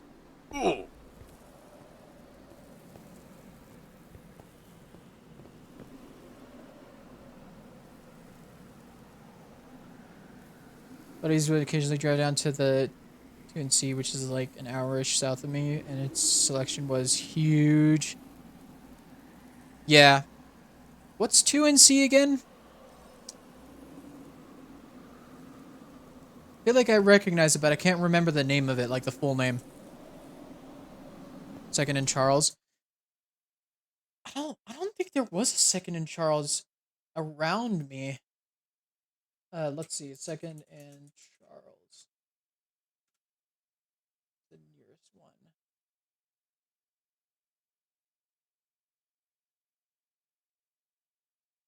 Okay, there is one in that city. I'll have to look at Second and Charles because I've gone to Barnes and Noble, but I've never gone to Second and Charles. It's a secondhand media store, books, movies, music. I'll have to check that out if I'm in the city.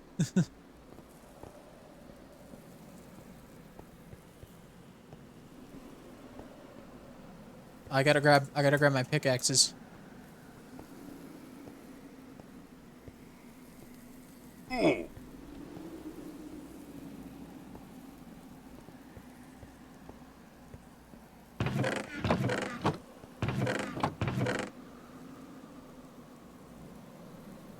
Oh, this is really good.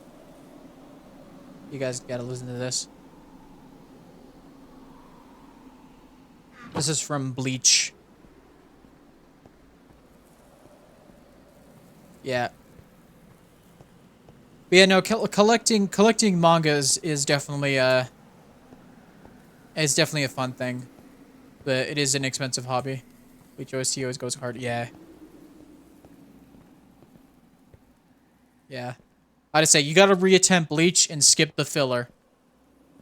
Go to animefillerlist.com, search up Bleach, and then just skip whatever says filler because you're not going to enjoy it. Especially if you're invested in the main story.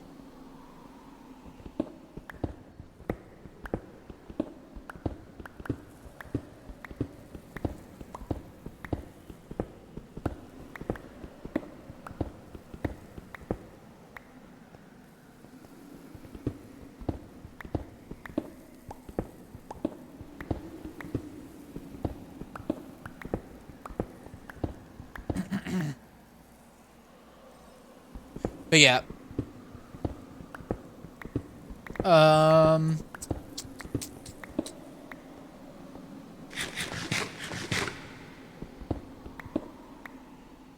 right. Let's move on to the next part. Okay. So one thing I want to talk about, Minecraft movie. Cuz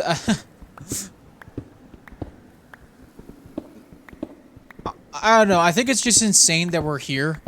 We're now in a post Minecraft movie world. People have seen it now in its full. And I just wonder how the atmosphere is going to change now that the movie's fully out. Because I've been thinking about this whole time we've been leading up to the Minecraft movie.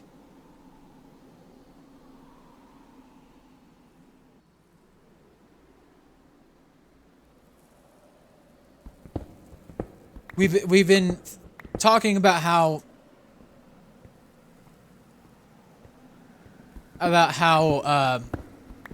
you know, all the memes like the chicken jockey and the flint and steel memes, you know, all that stuff.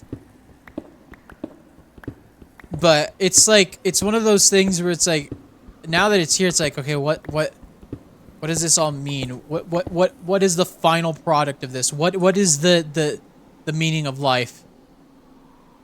And it's like, oh geez, are we is it it's definitely not going to be the best movie in the world, but hopefully it's not like terrible, right? Right guys? We hope it's not terrible. But it's probably going to be bad. I just hope it's a good time. So debating if I want to go see it or if I want to see it by other means. I don't know. It's just like the thing is this is one of those movies that's like I kind of have to go see it in theaters. I love going to theaters first of all, and second of all, I'm a Minecraft content creator. This game has been part of my life since I was since I was 10 years old. You know, I'm 22 now. You know, so it's like I feel like it's just mandatory for me. You know, I've been doing this like since I was in elementary school. You know, I was in 3rd grade when I discovered Minecraft. You know? And now I'm like 4 years out of high school. You know, living on my own, working a job. And this game is still part of my life. Like, hey, we're the same age. Oh, nice. Although, don't put ages in chat. I'm gonna delete that just to keep in line with the rules, but just keep it on down low. But yeah, just don't say ages. It's part of my rule set. But yeah, no, yeah, no, I'm an adult. I'm a fully grown adult. And I'm still playing this game. Forgot about that. No worries. Cheap viewers on banned. I don't need cheap viewers. I got priceless viewers, okay? You got me.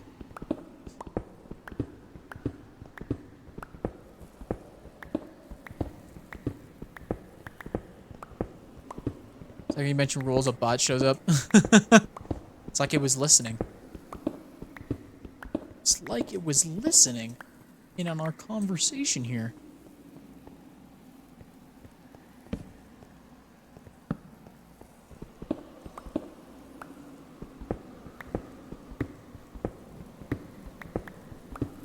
Oh yeah, JoJo music. JoJo music goes hard too. Also, I uploaded a bunch of my VODs, my old VODs to YouTube on my VOD account. Minecraft has always had a hold on me. And yeah. And yeah, a bunch of my VODs got copyright claimed, but luckily it doesn't affect my channel. Yeah. But yeah, no, I just hope that it's a fun time, that it respects the game enough. You know, like the Mario movie, except, like, you know, I feel like the Mario movie's probably gonna be, at the end of the day, better than the Minecraft movie. Some people don't like the Mario movie, but I love it. I think it's a great movie. Like, at the end of the day, it's, like, I feel like with it being the first Mario movie ever, they had so many references to the game, to the other games. Like, I would have never expected that they would have references to Super Mario 3D World in the first ever Super Mario Bros. Movie. But here we are. But, you know, like, I heard there was a Technoblade reference, and honestly, I'm glad. Like, someone like Technoblade deserves to be, like, represented in the Minecraft movie. Like, because, you know, he's such an iconic part of a lot of people's Minecraft experience, and, you know, especially, like, you know, how everything went with him, and, you know, like, we all know what happened to him. You know, it really sucks. You know that, but, like, it's just, I was actually playing myself up until 1.72, I think, and didn't pick up for realsies until, I guess, 1.21.3. That's a really long Minecraft coma. For me, it was a little different because, you know, I don't think I ever stopped playing Minecraft. Only time I stopped, like, kind of playing for a bit was 2018. 2018 was probably the worst year for Minecraft because I played it quite a bit, but I wasn't like playing with friends or anything. I wasn't like staying on a world for too long. I would just create a bunch of new worlds and then just stop playing and then go play other games. It wasn't until 2019 when I created the LP world that got me onto Pleasantcraft that like I actually, you know, enjoyed playing the game again and like went through a bunch of things and just spent hours on a single world. Like this is a very different playthrough. You'll notice I'm going really slow, and that's totally on purpose. I'm trying to pace myself. I just want to enjoy like playing the game. I'm also just doing other stuff alongside playing the game, and I'm also having some trouble with the video I'm doing right now because it's just that there's a lot of technical elements that I'm trying to work out with the mocap mod, and it's slowing me down quite a bit. So, yeah. Still watched occasionally Minecraft videos, but I fell out of that prior to the whole Sky Does Minecraft and code being weird. And I learned that recently. Yeah, that was really disappointing. Sky Does Minecraft was one of the first Minecraft YouTubers I, like, found on YouTube. So, like, seeing how they turned out is just, so frustrating. It's so frustrating. Sometimes it's just frustrating being a fan of a lot of, because that's why I like the Hermitcraft group. Like it's mostly not controversial. There was something that happened that I'm not gonna mention, but I'm not gonna say any names, but we all know who I'm talking about. But yeah, it was really frustrating to hear about that. But like it's mostly been like Etho. I always watch Etho. Like I don't think I'm ever gonna stop watching Etho. I will quit playing Minecraft before I stop watching Etho. That's how much Etho is life. Sky and Sunday were my original go-tos, yeah. Yeah, I found Ant Venom and Sky Does Minecraft because of their mod showcases, and then I tried to install mods, and then I bricked my dad's laptop once. Or twice.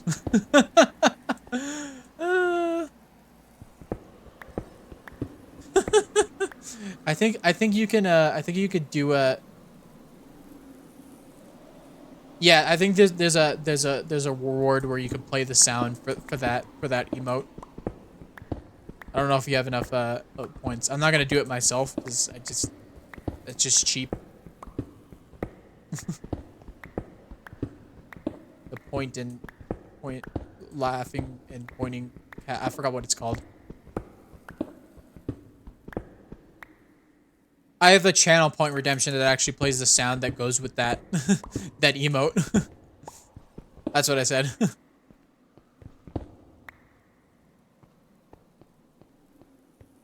Man, is this already like...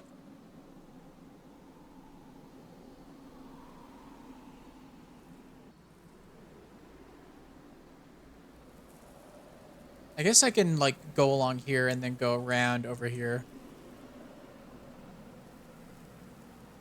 Wait, hold up. I want to see this cave real quick. Yo, that's so cool.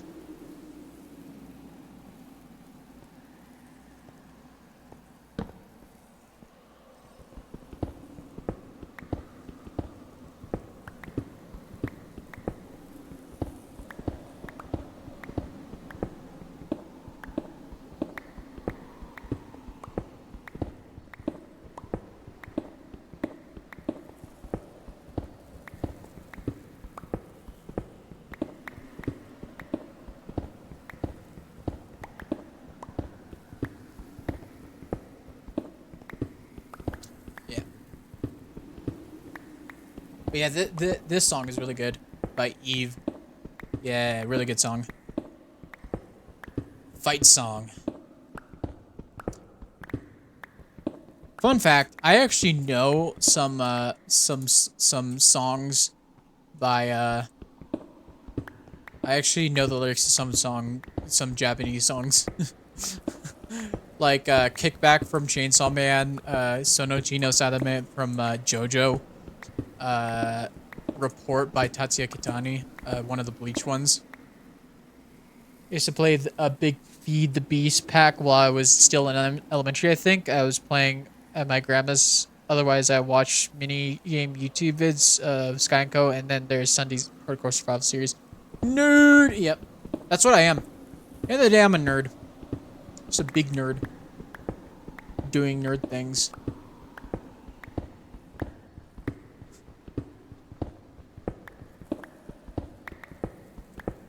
Just a big nerd. God, I Bleach music. Yeah, I want to sing it, but I got copyright claimed for singing Kickback. that was funny. I sung it so well that they copyright claimed me. That's almost like a badge of honor. Don't you guys think? Impressive, yeah. Should I do it again? If the song comes up, I'll have to sing it.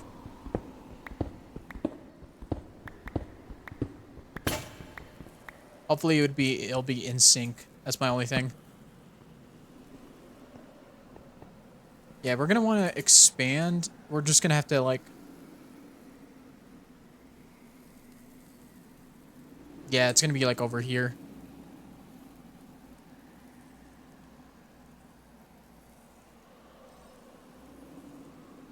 Yeah, okay. Got a good haul.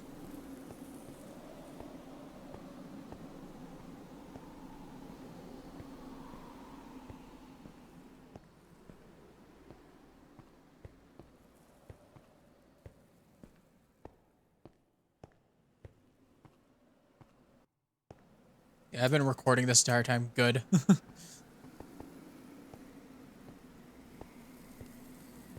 get this guy. Oh. Oh, I almost fell to my death. I would have fallen to my death.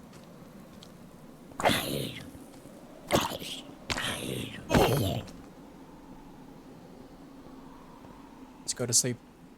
Go to sleep, go to sleep, go to sleep, go to sleep, go to sleep.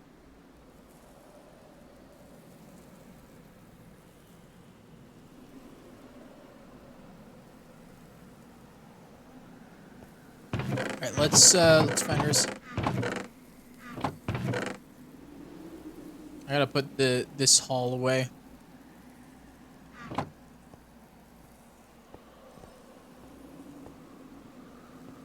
Yeah.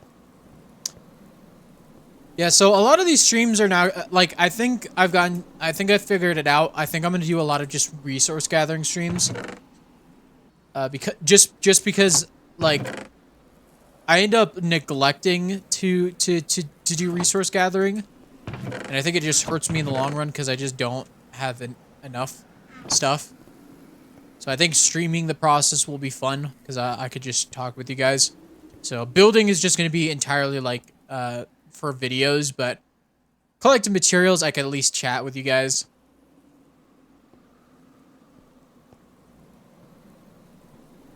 Let me check something real quick.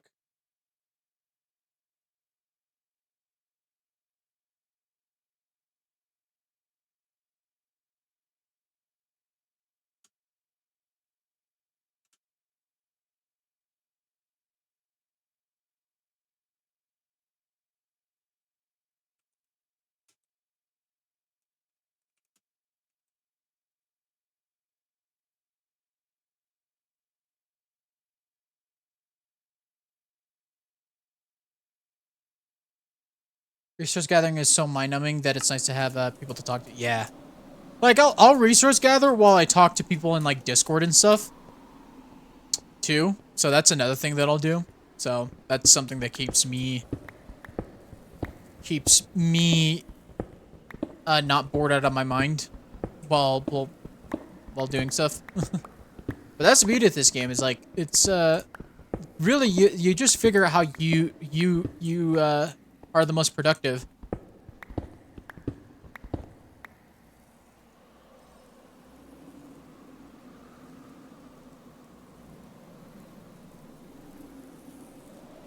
Okay, we're gonna want to go to.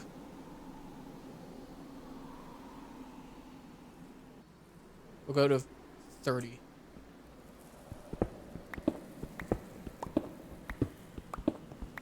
I want to play with other people. Otherwise, my desire to play fizzles if I'm solo kind of person.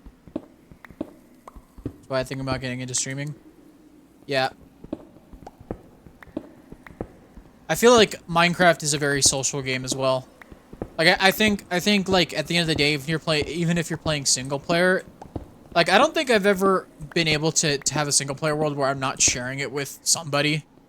I feel like a lot of people are that way too. So it's like I feel like that's just a big thing about Minecraft. You gotta have people to share your experiences with.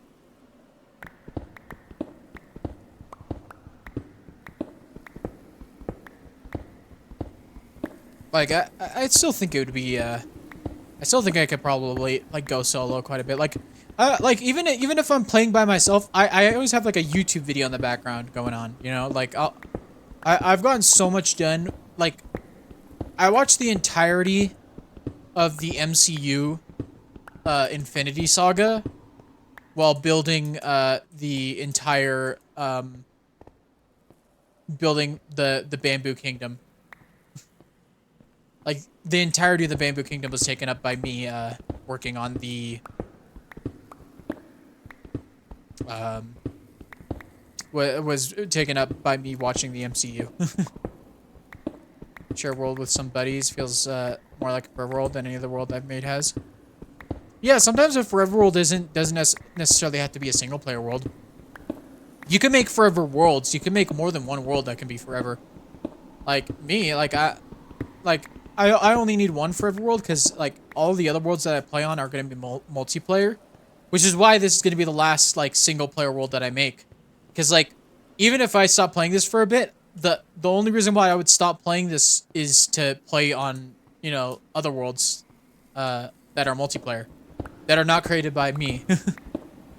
Unless I decide to make it like an SMP or whatever, which I don't know if that would happen anytime soon though, because I don't really have anything in the works and I don't even know what I would want to do.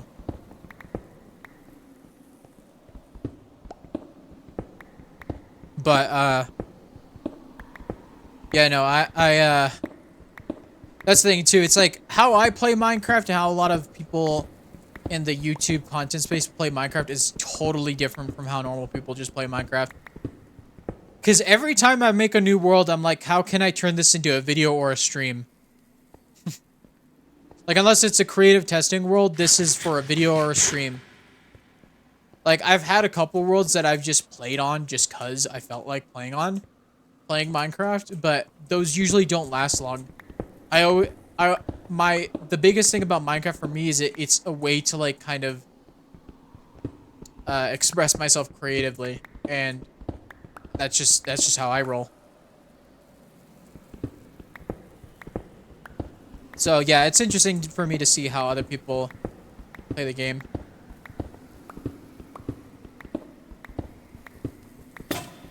Oh, well, that's the pickaxe. We're gonna take an ad break. It's gonna start in 10 seconds. I won't give it up. Fighting my life, stand off and groove on time. I can't do it. Literally, until I learned about SMPs and Minecraft YouTuber, the idea of lore and storytelling never crossed my mind for a world. Yeah, that's just because like Minecraft is such a Minecraft is deceptively basic, because it's like a lot of things you can do in Minecraft you kind of have to go outside the game. Things that the game doesn't tell you. The thing about the game is it doesn't tell you what to do. It gives you some guidance, but then after that, it's up to you how you play the game, and what you add to it is how you add to it.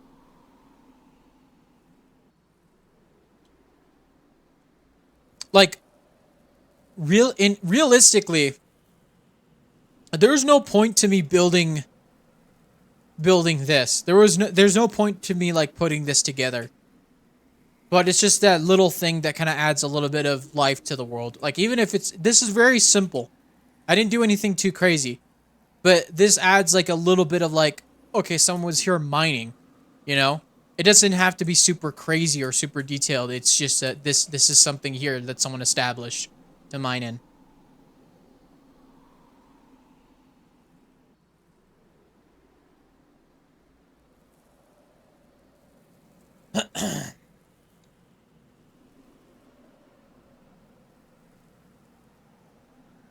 Ads. Yeah.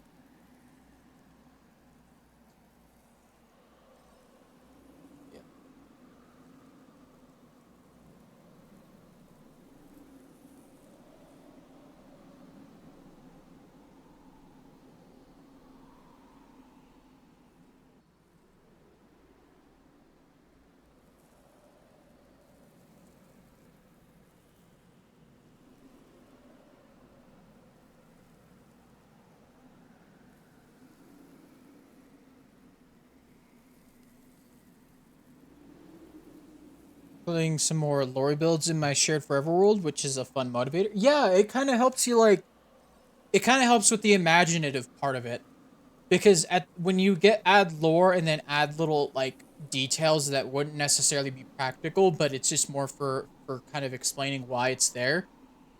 It adds more weight to it because it becomes a story. The build itself becomes the story rather than just a build. So like the way like I added a story to to my I added a story to the forever world. Like the house that I built was this is the house that's gonna hold the other MIGs, and this is the original point where everyone started. So I'm gonna add little things that kind of like where the other MIGs are. Or gives me a description of what to build. Yeah, my lore is a little different because it's more based off a story that I'm writing rather for YouTube rather than like lore for the build itself.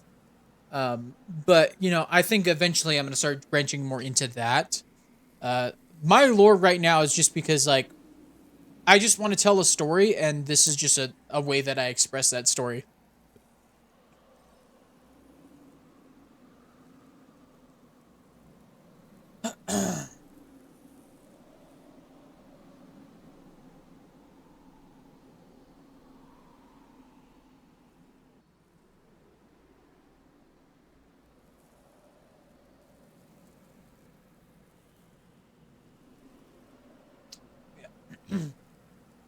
Yeah, for me, lore is just like I do lore very differently than from what a lot of people do because my lore is a lot more internal.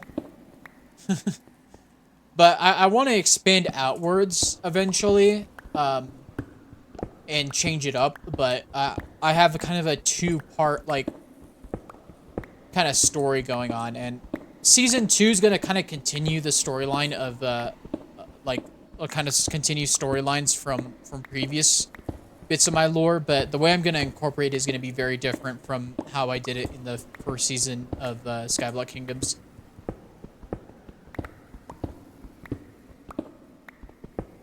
So the epiphany that I could turn a long-term story idea into Minecraft lore. Oh, this is so delectable. Yeah. Yeah.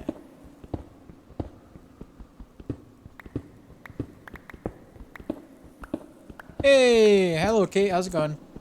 Been a while? Yeah, how's it going? Big fan of Miglore. Thank you.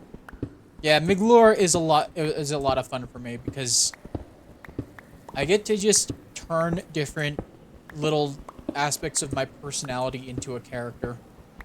And even the negative ones. Like what people like the a lot of people just do characters to kind of like exaggerate but most if not all my characters are elements of me that I've noticed about myself. Obviously they're exaggerated, so they're not entirely 100% accurate. I don't go on random killing sprees. But 621 is definitely an element of me that an element of me that there's gonna be definitely more expansion to his character that will add some more dimension.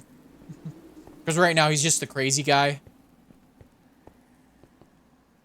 I think you should get to kill. Nah, I don't think I should get to kill. That's what the point of stopping him is that despite feeling angry, it doesn't justify doing terrible things to good people. You know, dude, killing trees. It's been a while. Wait, big lore? Yeah, I don't know if you caught up. If you look at the last episode of Pleasant Craft Season 3, there's a bit of lore that kind of sets up, and then you'll see more of it in the Skyblock Kingdom series. And then I kind of continue it semi with Skyblock Kingdom or Last Survival, this series, my Forever World. Like 61, he's neat. I feel like he's the one that's most interesting because of like how little is really known about him. There's a lot of information that I've withheld because even though he was a big element in Pleasant Craft Season 2 and 3, there's a lot of things that happened during Season 2 and 3 within the MiG lore that I haven't explained yet. But it's one of those things where it's like everything makes sense. You know that thing I was talking about earlier with oh, let me turn this down, it's just a little too loud. That thing with Bleach where like there's going to be reveals where the story elements of earlier parts make like even if like I didn't necessarily plan it out, it'll recontextualize them in a cool way. I think I've done that, but I haven't revealed it yet because I'm not ready to yet. Planting seeds, yeah. They need some kindness and time friends that aren't like that.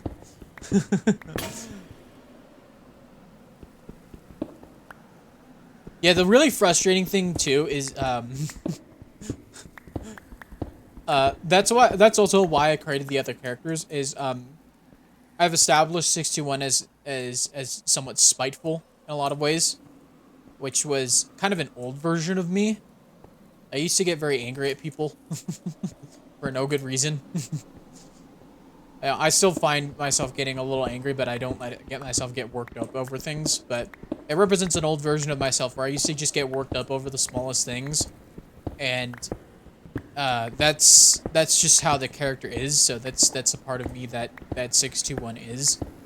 But there's also other elements that I haven't shown yet. But the thing is that one other reason why I made the new characters that are a little bit more friendly was because I didn't want my lore to turn into like, oh, I just hate people the whole time. Like, oh, I hate Viking Pilot. Oh, I hate Sad Milkman, because I don't. They're like my best friends. But 621 does. So I had to find a way to get rid of them. So I did. And like take him out of the story for a bit. See some. That's why I like MiG lore. Backstories, I hate everyone. Yep. But yeah, no, I just wanted other characters also to explore other aspects of myself. There's gonna be more Dr. Mig, and I find you'll probably understand what part of me that is once you kind of dive into his character. 222 is kind of more like baseline me, kind of just me. Like how I was before 621, so it's the version of me that was just, you know, kind of fresh, you know, liking everything. That's why I included him in Skyblock Kingdoms, because Skyblock Kingdoms was a fresh new experience, and it's kind of a refresh for myself. So it kind of brought back that part of me that was like, oh, I love these new things. And then it brought out 526, which 526 is basically kind of representing the new life I've breathed into my love of Minecraft. Doak Mig is just me experimenting. I don't know if I would say that's necessary. It's more or less just a version of the same character, but he's somewhat different. But with 526, it's kind of like a representation of my new life, and that's why he became MiG Omega, because MiG Omega was sorry, I'm going into deep lore explanation. So MiG Omega you'll notice it's an Enderman skin with a suit. And nothing related to Avid. I know people were a little bit confused by that, but it's nothing related to Avid. I didn't even know Avid had an Enderman skin. But on console edition of Minecraft, I played with the Enderman with a tuxedo skin. Because that's one of the ones that was available, and that's just the one that I chose all the time. So, that's what I was. So, that version of MiG was the original MiG. That's, I was, playing on PS4 when I made the name M1G. Um, do we want to go further back? Let's go to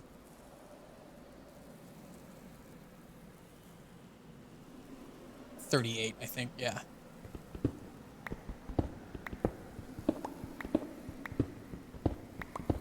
So, with that version of MiG, I played on this world, with my friends, and I made a YouTube series about it, which I have unlisted on my channel, I think. So you'll probably be able to find it if you look through the playlists. But yeah, it's also called Hardcore Survival. It was not hardcore. We just called it that for some reason. That's just the name of it. So yeah, ignore that. But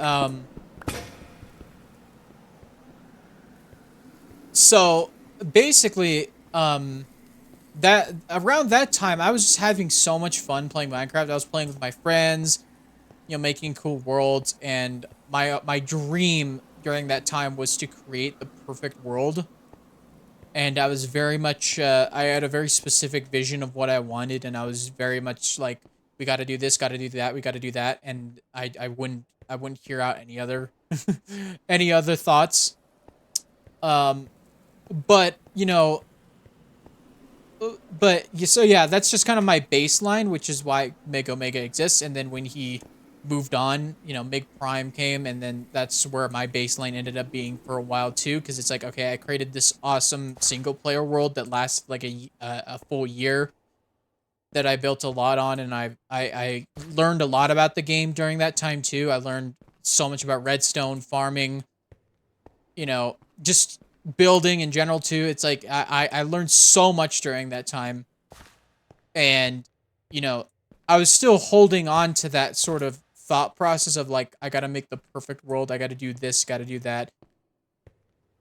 So Mig Omega just became part of me, where I was just literally continuously thinking of recreating that sort of feeling, or recreating that sort of vibe with Minecraft, where I was a young kid enjoying the game with my friends, and I was so trying to hold on to that feeling that I was kind of holding myself back, which is why 526 became Mig Omega, because it's kind of a breathing new life. And it's not that I want to recreate the feeling, I just want to make sure that I hold to trying new things, and you know, learning, and just being around people, that push me to go further than I could before. So that's that sort of representation within the story for myself. So that's kind of what that's kind of how I wanted to make it work. So, but there's still things that I gotta work through that I'm just trying, that there was a lot of things I still had to work through before that, and then that's why 621 still exists. 621, there's that lingering bit that I've got to figure out how to change or get rid of or whatever. I don't know how I'm gonna do it, but it's gonna happen. But it's just kind of like representing my personal journey. So yeah, that's just me. That's just how I am.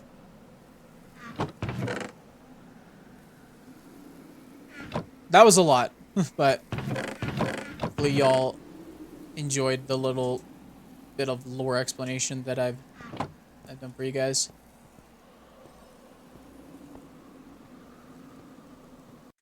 I'm gonna did enjoy it. Thank you.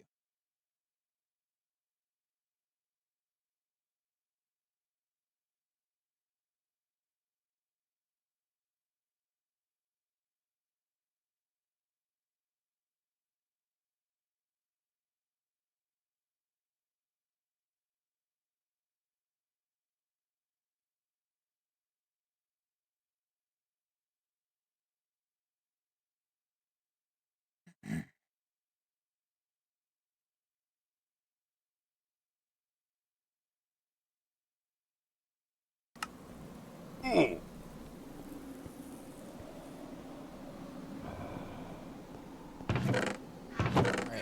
We're out of pickaxes. Out of time. I think I'm going to head out for now. We're gonna go raid Kale. So yeah, I'd like to thank you guys all for coming by today. We're gonna go raid Kale.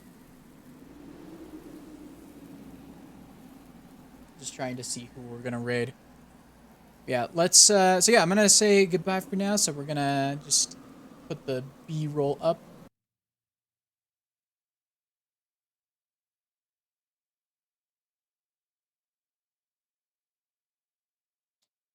So yeah, if you are subscribed, or if you're not subscribed, that's okay. We'll do. Yeah, copy this raid message right here. If you are subscribed though, just the MiG one link log.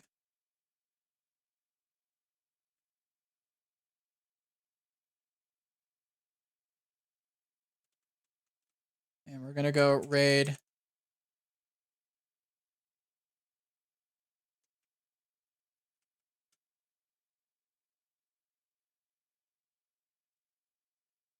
So yeah, like to thank you guys for watching. Hope you have enjoyed. See you next time.